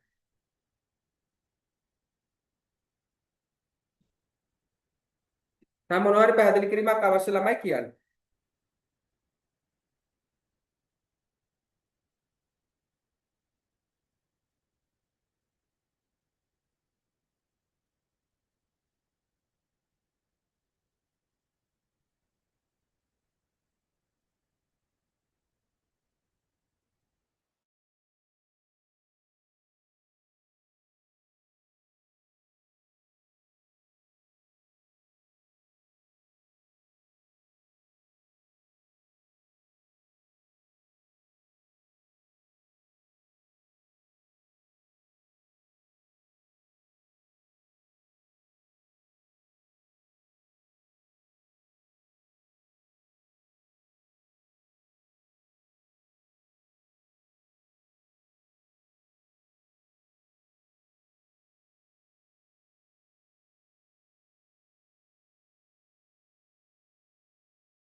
කාට හරි ලියා ගන්න බැරි වුණා නම් මැසේජ් එකක් දාන්න.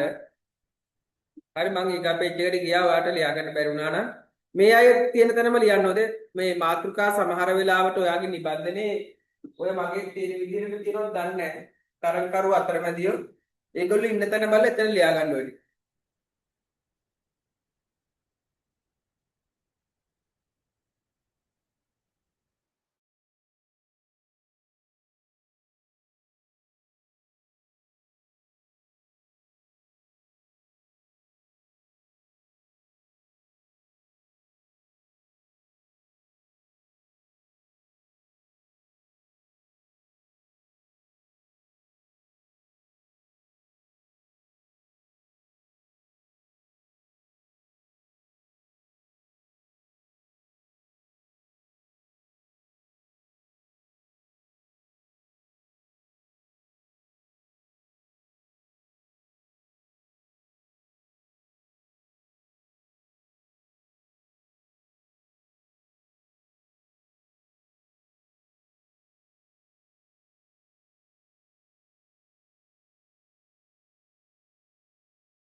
සර් ඇහෙන්නේ නැහැ සර් මියුට් කළා.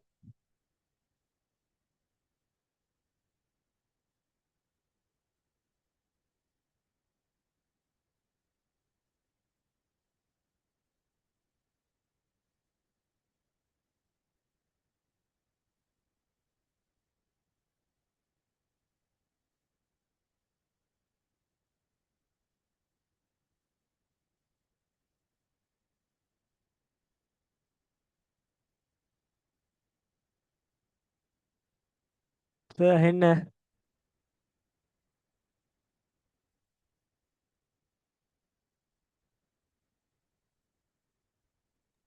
sorry පුතේ really sorry really sorry ගොඩක් දේවල් ටිකක් කිව්වා මම ගොඩක් දේවල් ටිකක් කිව්වා මේ මයික් එක ඔෆ් කරගෙන හරි sorry sorry so sorry හරි පුතේ ආර්ථික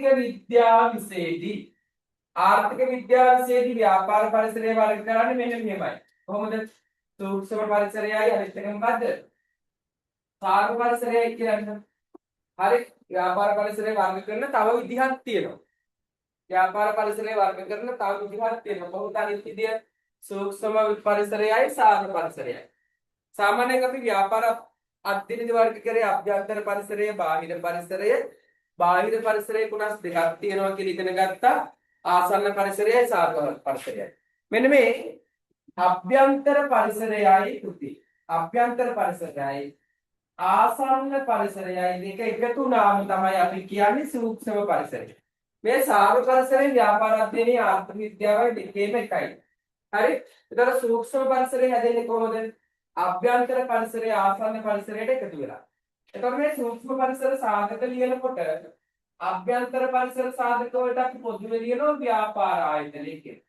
ව්‍යාපාර ආයතනය කියන්නේ ව්‍යාපාරයේ තුල තියෙන අයිතිකරුවෝ සේවකයෝ කල්පනාකරුවෝ වගේ අභ්‍යන්තර සාධක ව්‍යාපාර ආයතනය. ඊළඟට ගනුදෙනු සැපයුම් කරුවෝ හරිද ගනුදෙනු කරුවෝ සැපයුම් කරුවෝ හරි තරඟ කරුවන් විභව ආයෝජකයන් අර ආසන්න පරිසර සාධක ටිකයි අභ්‍යන්තර සාධක ටිකයි. හරි විභව ආයෝජකයන්. හරි ඒ වගේ ආදේශන නිපදවන්න.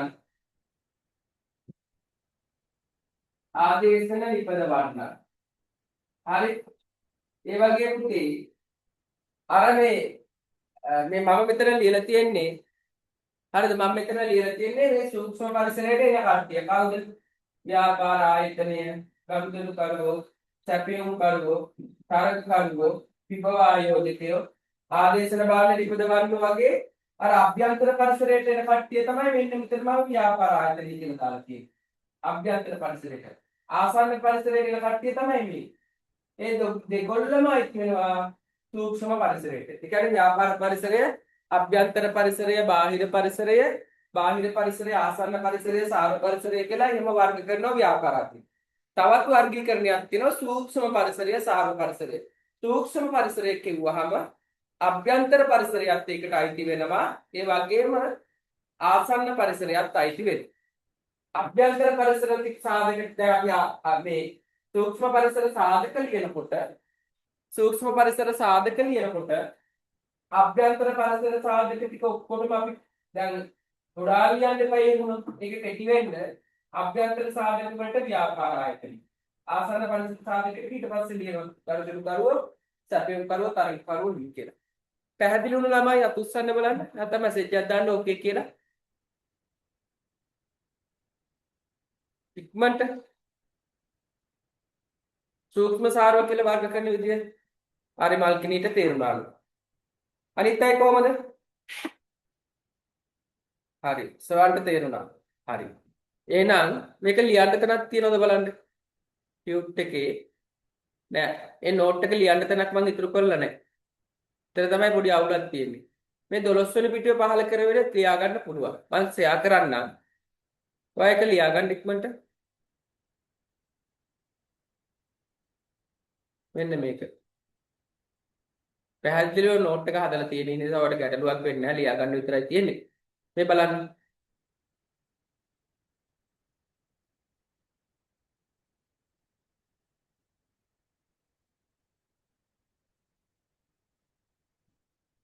සෑවුන්නේ නැහනේ. දැන් හරි.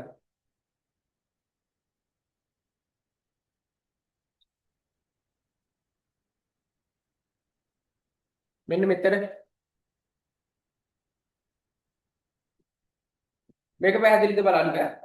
ව්‍යාපාර වලට සම්බන්ධ කියන්නේ අභ්‍යන්තර සාධක වලට. හොඳේ. අභ්‍යන්තර පරිසරයයි ආසන්න පරිසරයයි. ආසන්න පරිසරය කියන්නේ සමීපයි. එතකොට ව්‍යාපාර වලට සම්බන්ධ සහ ව්‍යාපාරයට සමීප සෑම බලවේගයක්ම සූක්ෂම පරිසරයට අයත් වෙනවා. ව්‍යාපාරයකට මෙම පරිසර බලවේග යම් ප්‍රමාණයකට පාලනය කරන්න පුළුවන්. මේ අභ්‍යන්තර පරිසර බලවේග පුළුවන්. ආසන්න පරිසර බලවේගයක් ටිකක් පුළුවන් හින්දා යන්තාම් පුළුවන්. යන්තාම් වලට පුළුවන්. ඇයි? අභ්‍යන්තර පරිසර බලවේග 100ක් පුළුවන්. ආසන්න පරිසර බලවේගයක් පුළුවන්. ඒ නිසා ව්‍යාපාර වලට සම්බන්ධ කියන්නේ අභ්‍යන්තර සහ ව්‍යාපාරයට සමීප සෑම බලවේගයක්ම සූක්ෂම පරිසරයට අයත් වේ. ව්‍යාපාරයකට මෙම පරිසර බලවේග යම් ප්‍රමාණයකට පාලනය කළ හැකි වේ. අභ්‍යන්තර පරිසරය සහ ආසන්න පරිසරයේ එකතුවෙන් සූක්ෂම පරිසරය සමන්විත වේ. ව්‍යාපාර ආයතනය කියලා මම මෙතන ලිව්වේ. ඒ කියන්නේ අභ්‍යන්තර සාධක. ව්‍යාපාර ආයතනය සැපයුම් කරුවන්, ගනුදෙනු කරුවන්, අතරමැදියන් ප්‍රධාන බලවේග වේ. ඊට පස්සේ සූක්ෂම පරිසරය සමානයි මෙහෙම තියෙනෝනේ. අභ්‍යන්තර පරිසරය ධන ආසන්න පරිසරය. ඔය තියෙන්නේ. ඔයිට වඩා මොකද හැමදේම තියෙන බෝඩ් එකේ තියෙන එකත් ඕනනම් ලියා ගන්න. මෙහෙම බෙදන්නේ නැහැ සූක්ෂම පරිසරය හොදේ. එහෙම බෙදන්නේ නැහැ. මේකට අයිති වෙනවා කියලා ලියන්නේ විතරයි මම මෙහෙම ලිව්වේ. සූක්ෂම පරිසරය කියන්නේ එකක්. මේ දෙකේම එකතුව. ඒකේ බලවේග ටික තමයි මෙතන තියෙන්නේ. හරි. ඔක ලියා ගන්න ඉඩ තියෙන තැන බලන්න ඉක්මනට.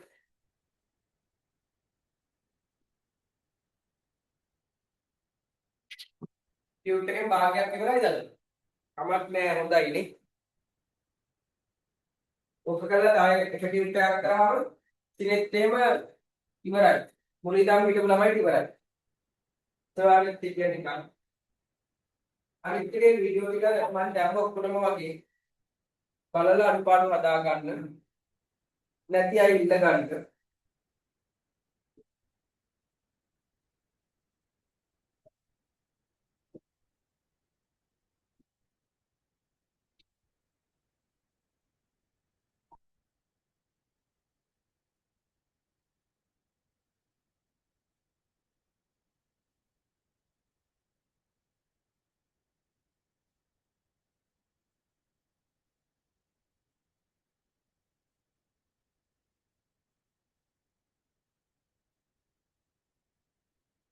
වේග වැඩිනම් මැසේජ් එකක් දාන්න ළමයි ඈ. උවමනා කොටස් දැන් මම මේ වගේම පැහැදිලි කරන්න ඕනේ වෙයි වෙලාව ගන්න. නිකන් පැහැදිලි කරන්න ඕනේ නැති නිකන් සිංහල වගේ තියෙනවා. ඒක පොඩි දරුවන්ටත් තේරෙන ඒවට ගොඩාක් වෙලාව ගන්න.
හරිද?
ලියලා ඉවරයිද? තව කෙනෙක් වගේ මැසේජ් එකක් දාන්න. ඔයාලා ලියනකන් තමයි මම මේ ටික ලියන්නේ.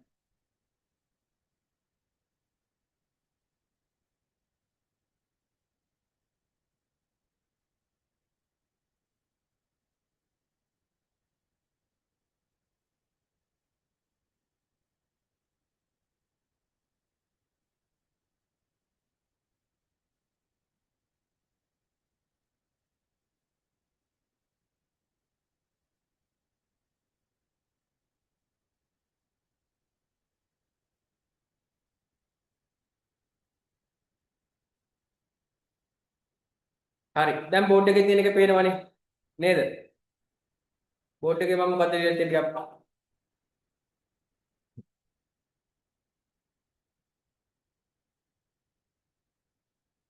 දැන් බෝඩ් එකේ මෙහෙම තියෙනවා. මොකද්ද තියෙන්නේ? බෝඩ් එකේ තියෙනවා ව්‍යාපාර පරිසරය, සූක්ෂම පරිසරය, සාර පරිසරය විදිහට වර්ග කරලා. සූක්ෂම පරිසරය කියනවා ව්‍යාපාර ආයතනයේ සැපයුම් කරුණු, තාර්කික කරුණු, ආදේශන ගාන නිපදවන්න විපවාදය. සාර පරිසරය කියනවා ප්‍රජා පරිසරය, ආර්ථික පරිසරය, දේශපාලන පරිසරය, නෛතික පරිසරය, තාක්ෂණික පරිසරය, සමාජ හා සංස්කෘතික පරිසරය, ඒ වගේම ස්වභාවික පරිසරය. මට ඔක්කොම ලියන්න ඉන්න මදි. ස්වභාවික පරිසරය. තව දෙකක් කියමු. මොනවද තව දෙකක් කියන්නේ? තාක්ෂණික පරිසරයයි. මෙතන තව දෙකක් කියනවා. එකක් තමයි තාක්ෂණික පරිසරයයි. තාක්ෂණික පරිසරයයි. ඒ තියෙන ඕන තරම් නේද? අනිත් එක තමයි ගෝලීය පරිසරය. හරිද? ඔන්න ඔය ටික එනවා. මේ ක්‍රමයට වර්ග කරලා. හරි. ඔයාලට මේ ටික මෙන්න මේ නෝට් එක අරගන්න. ඉඳ තියෙන තරම් බලලා ලියා ගන්න ළඟම. ඒ තියෙන තරම් බලලා ලියා ගන්න මම කරනවා.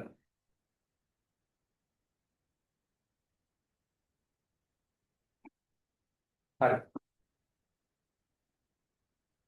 දැන් ලියා ගන්න කම්මැලි වෙන්න එපා.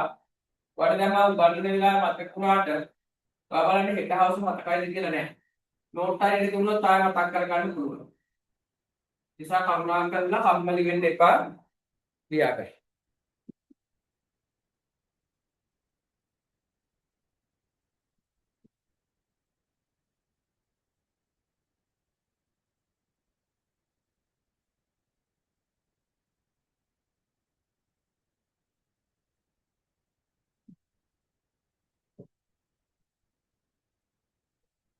මට ලියන්න.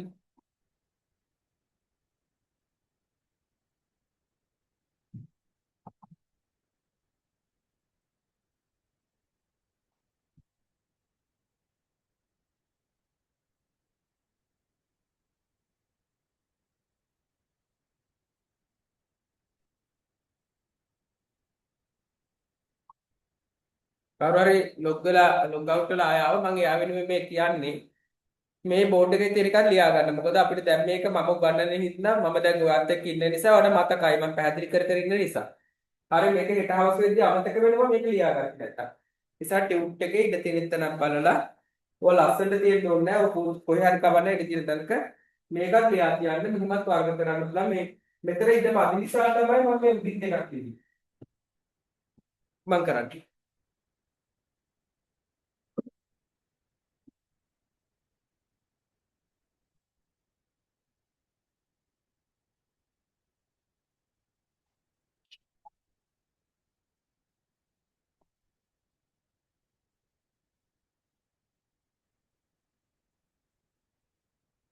ඊයේ ළමයි මට මාරම දෙයක් වුණා. හොඳ එකක් දෙල්ල ඉන්න ගමන් අහගන්නකෝ. කවදාවත් ටියුෂන් වල වෙලා නැති දෙයක්. සාමාන්‍යයෙන් මේ මට විතර සිකුරාදා හවස තිබුණා.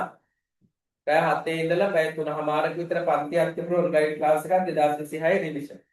ඊපස්සේ රෑ ගිහලා නිදා ගන්න උන්නේ නැහැ. මොකද සෙන්සුරාදාගේ ක්ලාස් නිසා එහෙමම මේ ටික වෙලාවක් පුදා අප්ලෝඩ් කරලා ඔක්කොම කරලා මේ වැඩ ඉවරලා ගෙදර ගිහිල්ලා නිදා ගන්නදී කොහොමද පැය දෙක තුනක් නිදාගෙන උදේ නැගලා ඕල් ක්ලාස් තිබුණ දවසේම ඊට පස්සේ සෙනසුරාදා හවස ඔයාලගේ ක්ලාස් එක තිබුණා. ඒකත් ඉවර වෙලා ඊට පස්සේ ඉදිරියට දවසේ පුතේ ඉඳලා 8 ඉඳලා එක දිගටම ක්ලාස් කරලා රෑ 7ට 2026 ක්ලාස් එකක් තිබ්බා. ඒක ඉවර කරලා ගෙදර යනකොට පෞද්ගලික එකක් කපන්නේ මම කියන්නේ. ඊට පස්සේ කොහොම හරි මේ රෑ 12ට විතර 11ට විතර ගෙදර ගියා. නංගිගේ වෙඩින් එක තිබුණා. වෙඩින් එක ගිහුවට එන්ගේජ්මන්ට් එක තිබුණා සඳුදා. ඊට පස්සේ නංගිලත් අපේ ගෙදර ඇවිල්ලා තිබුණේ මේ විල්සරුනේ මේ යන්න එපා ඉන්නේ දෙයාලා. ඒ සැලුන් එකට යන්න ඕන නිසා ගෙදර ගෙදර හිටියේ. ඊට පස්සේ නෑ එහෙමම මම කෑම කාලා නංගිව එක්කන් ගියා සැලුන් එකට. ගිහින් එනකොට එකයි කාලා විතර ඊට පස්සේ අක්කලා එකක් ගියා නැවත 3ට සැලුන් එකට. ඊට පස්සේ මම 5 මාර්ක් විතර ගියා. ගිහලා සෙනස් ඔය මේ සමුදා. හරිද? ඒ කියන්නේ එක දිගටම නිදිලයි. දවස් 3ක්. ඊට පස්සේ ඔහොම ගිහිල්ලා මේක ලියන ගමන් අහගන්න. ඊට පස්සේ මේ සඳුදා හවස මට ක්ලාස් එකක් තුන 2:00 ඉඳලා 6 වෙනකම්. ඒ වැඩ ටිකක් භාගයට කරලා කොහොමද මම නැවත ක්ලාස් එකට ආවා. සද්ද ස්කූල් ගියේ නැහැ. ඊට පස්සේ 1:00 විතර ආපු නිසා කාර් එකේ සීට් එක පාක් කරලා අර ඇඳුම් පිටින්ම ඒවා ෂර්ට් එහෙම නමාගෙන ක්ලාස් එකට එන්නම යනවා කියලා පැය භාගයකට කියලා නිදාගත්තා. ළමයි මට ගොඩාක් කෝල් කරන් තිබුණා. ආයතනෙන් කෝල් කරන් තිබුණා. දෙමව්පියෝ කෝල් කරන් තිබුණා. මට ඇහැරෙද්දි 4:00. කොහොමද ෆිසිකල් ක්ලාස් එකට යන්න ඇහැරුන්නේ නැහැ. මට කවදාවත් එහෙම වෙලා නැහැ. මං එක පැත්තකින් හිතුවා එහෙම නිින්ද එකක හොඳයි කියලා. නැත්තම් මොනවා වෙයිද දන්න අනුතරක් වෙයිද දන්නෙත් නැහැනේ. හරිද? ඒ කියන්නේ ඒ තරමට නිදිවරලා මහන්සියලා ඉඳලා අවසානයේ කොහොම හරි එදා මට සම්පූර්ණ ක්ලාස් එකේ කවදාවත් වෙලා නැහැ. ෆිසිකල් ක්ලාස් එකට එන්නත් බැරිුණා. ඒ ළමයිට පස්සේ මම එනකම් බලලා කෝල් කරලා නැතුව ළමයිට ගිහිල්ලා තිබුණා. පස්සේ මම ළමයිට කිව්වා ප්‍රශ්නයක් නැහැ. ළමයි තේරුම් ගත්තා. ඒක නෙමෙයි මේ ඒ වගේ දෙයකට මුහුණ දෙන්න උනා. කියන්නේ සෑහෙන මේ දැන් අද උනත් ස්කූල් ගිහිල්ලා හවස 2027 ක්ලාස් එකක් තිබුණා. පේපර් ක්ලාස් එකක්. එකක් කරලා මේ පස්සේ හැමෝම ගෙදර ගිහිල්ලා පොඩ්ඩක් මම ගෙදර පොඩි බබෙක් ඉන්නවා. ඒ නිසා ගෙදර නෙමෙයි ක්ලාස් කරන්න පුළුවන්. කරන්ට් එක වයර් ගණන් බලන්න හැමදේම දාලා යන්න බයයි. ලොක් කරලා ගියත් බයයි යා කොපි. ඒ නිසා මේ මම නැති වෙලාවට හැමදේම අදිනවා. නිසා ටියුෂන් කරන තරම තමයි මූල් එකක් සකස් කරගෙන තියෙන්නේ. ඔන්ලයින් ක්ලාස් වලට වෙනම පොඩි වගේම කියලාකට. මටම කියලා ස්ටුඩියෝ. හරි. එහෙමත් වෙනවා නේද ළමයි? ජීවිතේක ලොකු අත්දැකීමක්. ලියලා ඉවරයිද? ඔයාලා ලියනකම් මම කිව්වේ නැත්තම් කතාවක් කියන්න වෙලාවක් නැහැ ඔන්ලයින් ක්ලාස් වල. ළමයි පවුනේ. ගන්නන්න ඕනනේ. ඉවරයිනේ. හරි. හරි. ඊළඟට මොකද්ද බලමු තියෙන්නේ?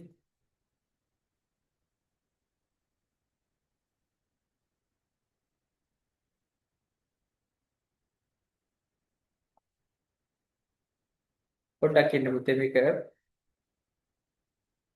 ආ. ඊළඟට මෙන්න මෙතන ලියන්න දැන්. හරි. මෙන්න මෙතන ලියන්න දැන්. ඔයාලට පේනවනේ මෙතන ලියන්න සූක්ෂම පරිසර සාධක කියන තැන. දැන් මෙතන නෝට් එක අපි අඩුව හදාගත්තානේ. ව්‍යාපාර ආයතනය කියන්නේ ව්‍යාපාරය තුල ක්‍රියාත්මක වන අයිතිකරුවන් සේවකයන් මීට අයිති වේ මොවුන් ව්‍යාපාර කටයුතු කෙරෙහි ඍජුව මැදිහත් වෙනවනේ අර ආයතනය තුල. ඊළඟට 2 3 4 5 6 කියනවනේ මේ මේවා ලියන්න ව්‍යාපාර සැපයුම් කරු අර ආදේශන සූක්ෂම පරිසරයට එන ආසන්න පරිසර බලවේග ටික දෙකේ ඉඳලා ලියන්න. එතකොට හරි. ව්‍යාපාර ආයතනීය සැපයුම් කරු තරඟ කරු ආදේශන නිකල්වල විභව ආයෝජකයෝ සහ අතරමැදි. මේ ටික ලියන්න එතන. එතකොට හරි නේද? පැහැදිලිද? අතරමැදියන් දක්වාම ලියන්න.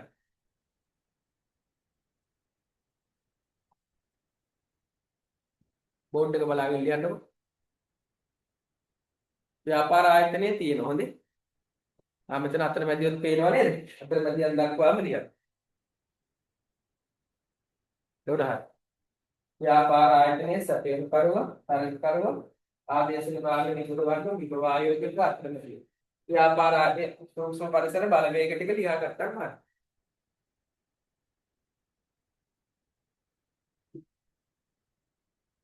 පේන්නේ නැද්ද? පේනවනේ.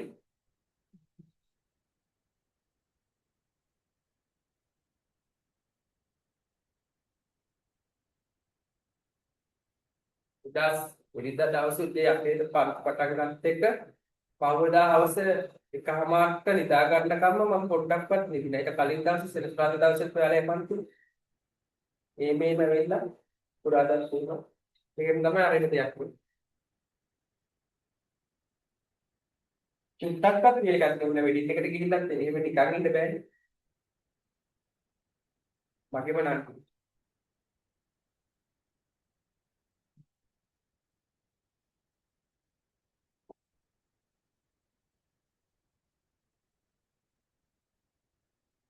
හරිද පුතේ?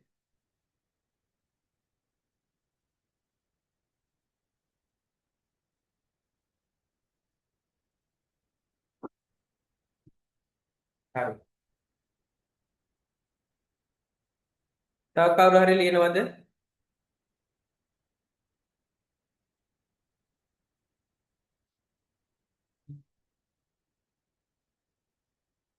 තව කෙනෙක් මැසේජ් එකක් දාන්න. දැන් මේ නෝට් එක ඔයා ගාව තියෙනවා පස්සේ උනත් ලියාගත්ත හැටි. නේද? මේ සූක්ෂම පරිසර සාධක ටික දැන් දන්නවනේ. ව්‍යාපාර ආයතනයේ අභ්‍යන්තර පරිසරයේ කට්ටිය සැපයුම් කරුව, තරඟ කරුව, ආදේශන භාග නිබදවන්න, විභව ආයෝජකයෝ, අතරමැදියෝ කියන කට්ටිය. තව එක මැසේජ් එකක් එවන්න. හරි. හරි ඇති කියලා හිතන්නම් ඈ.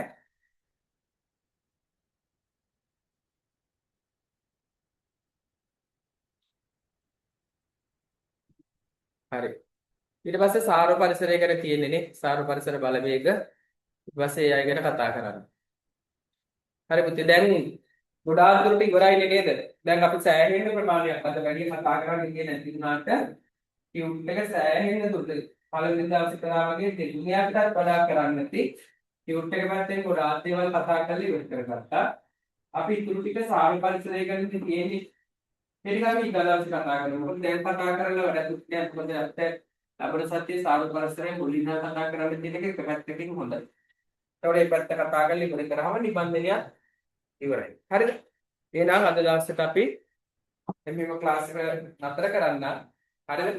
මොනවා හරි අවශ්‍යතාවයක් තිබුණොත් ඔයගලන්ට මොනවා හරි තේරෙන්නේ නැති තරම් තිබ්බොත් නැවත මැසේජ් දාන්න. පේපර් ක්ලාස් එකක් අපි මේ නිබන්ධනය ඉවර කරලාම කරමු. දැන් භාගයට ආවිල්ලා තේරුම් නැහැනේ. මෙතන නතර කරලා ආයෙ පේපර් කර ඒකට ගැලපෙන්නේ නැහැනේ. හරි?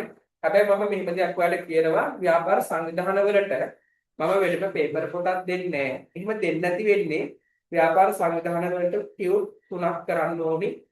ඒක ටියුට් 3ක් කරලා ඉවර වෙලා පේපර් ක්ලාස් එකක් කරන්න කියනකට වඩා ව්‍යාපාර සංවිධාන පාඩමේ අදාළ මාතෘකාවට ඒ ටියුට් එකේම ප්‍රශ්න දාලා තියෙන්නේ. හරිද? ඔයාලට මම බැරි ප්‍රශ්න ටික පන්තියේ උගන්වන අතරෙම ප්‍රශ්න වලට ලියවමු. ඊට පස්සේ අර පුළුවන් ලේසි ප්‍රශ්න ටික තියෙනවනේ. ඒ ටික ඔයාලා ගෙදෙද්දි ලියන්න. දැන් ව්‍යාපාර සංවිධාන පාඩමේ තියෙනවා ගොඩාක් ලේසි ප්‍රශ්න. කරුණාකරලා ඒ ටික ගෙදෙද්දි ලියන්න. හරිද? ලියලා මට මැසේජ් එකක් දාන්න. අමාරු ප්‍රශ්න ටිකට උත්තර ටික මම මේ වෙද්දිත් උගන්වපුවට දීලා තියෙන රචනා ප්‍රශ්න වලට. හරි? ඒ රචනා ප්‍රශ්න ගැන කියන්නේ MCQ ටික කොහොමද කරනවා? රචනා ප්‍රශ්න වල අර ටියුට් එක බලාගෙන ලියන්න ඕනේ ටික මම ඔයගලන්ට මෙතෙන්දී ඔන්ලයින් එකේ ඇවිල්ලා ලියවන්නේ නැහැ. මොකද ඒක තේරුම්වත් නැහැ. අපිට කාලේ කරන වැඩක් නේ. හරි අමාරු ප්‍රශ්න ටික ලියා ගන්න බැරි ටික ඔක්කොම කරලා තියෙන්නේ. කරුණාකරලා ඔයාලට ටියුට් එකේ තියෙන හැම ප්‍රශ්නයකටම ලියලා මට මැසේජ් එකක් දාන්න WhatsApp. හරි? එහෙම නිකන් ඉන්න එපා. එතකොට තේරුමක් නැහැ අපි ක්ලාස් කරාට. ඔයගොල්ලෝ වැඩ කරන්නේ නැත්නම්. ඒ නිසා වැඩ කරා කියලා මම දැනගන්නේ. මට දැන් ෆිසිකල් ක්ලාස් එකේ වගේ බලන්නත් බෑනේ. ඒ නිසා වැඩ කරා කියලා දැනගන්න අනිවාර්යෙන්ම ලියලා මේ ප්‍රශ්න වලට උත්තර ලියලා මට WhatsApp දාන්න. ඒක මම බලන්නම් අනිවාර්යෙන්ම. හරි? එහෙම කරන්න මහන්සිලා වැඩ කරමු අපි. ඒකෝර තමයි අපිට ගොඩ යන්න පුළුවන්. මේ එහෙම නැතුව අපි ආවට ගියාට වැඩ කරොත් අපිට ආවට ගියාට තමයි විභාගෙට ලියන්න පුළුවන්. අපි ඉඳ හිටනම් පන්තියෙන්නේ අපිට උත්තරයක් ලියා ගන්න පුළුවන්. අපි දන්න ප්‍රශ්නයක් තියෙන්නේ ඉඳ හිට තමයි. ඒ නිසා ඉඳ හිට වැඩ කරන ආවට ගියාට වැඩ කරන ළමෙක් නොවි හරියට වැඩ කරන්න කරුණාකරලා ගෙදර ලියලා මට පිළිතුරු පත්‍ර දාන්න. එහෙනම් අපි අද දවසට ක්ලාස් එක නතර කරමු. මම ඔය ඔන්ලයින් ෆ්‍රී කියලා දාන දවස් වලට එහෙම ඔය මේ ඔයාලා ගෲප් වලට එහෙම ලින්ක් එක දාලා පුළුවන් නම් යාළුවෝ ඉන්න තැන් වලට දාලා ෂෙයා කරලා දෙන්න. එහෙනම් පුතේ ඔයගොල්ලන්ට සුබ රාත්‍රියක් කියලා ප්‍රාර්ථනා කරනවා. මොනවා හරි තැනක ව්‍යාපාර අධ්‍යයනයේ විශේෂ හරි මොනවා හරි වලට ගැටලුවක් ආපු වෙලාවක ඕන වෙලාවක මෙසේජ් එකක් දාන්න මට පුළුවන් විදියට මම කියන්නේ පෞද්ගලික මොනවා හරි ප්‍රශ්න කෙලිනා පුළුවන් විදිහට උදව් කරන්න ව්‍යාපාර අධ්‍යයනයේ ප්‍රශ්නයක් නම් ඔයාට අවශ්‍ය සියලු විෂය කරුණු ටික ලබා දෙන්නම්. ඒ නිසා ඔයාලා ඕන ප්‍රශ්නයක් ඕන වෙලාවක දාන්න. එහෙනම් පුතේ කතා කරන්න වෙලාවක් නැහැ. මම හිතන්නේ සෑහෙන හොඳ සාර්ථක දවසක් අපි ගොඩක් වැඩ කරා. එහෙනම් ඔයගලන්ට සුබ රාත්‍රියක් වෙන්න කියලා ප්‍රාර්ථනා කරලා අදට අපි ක්ලාස් එක නතර කරනවා. එහෙනම් ඔයගලන්ට බුදු සරණයි. ආයුබෝවන්.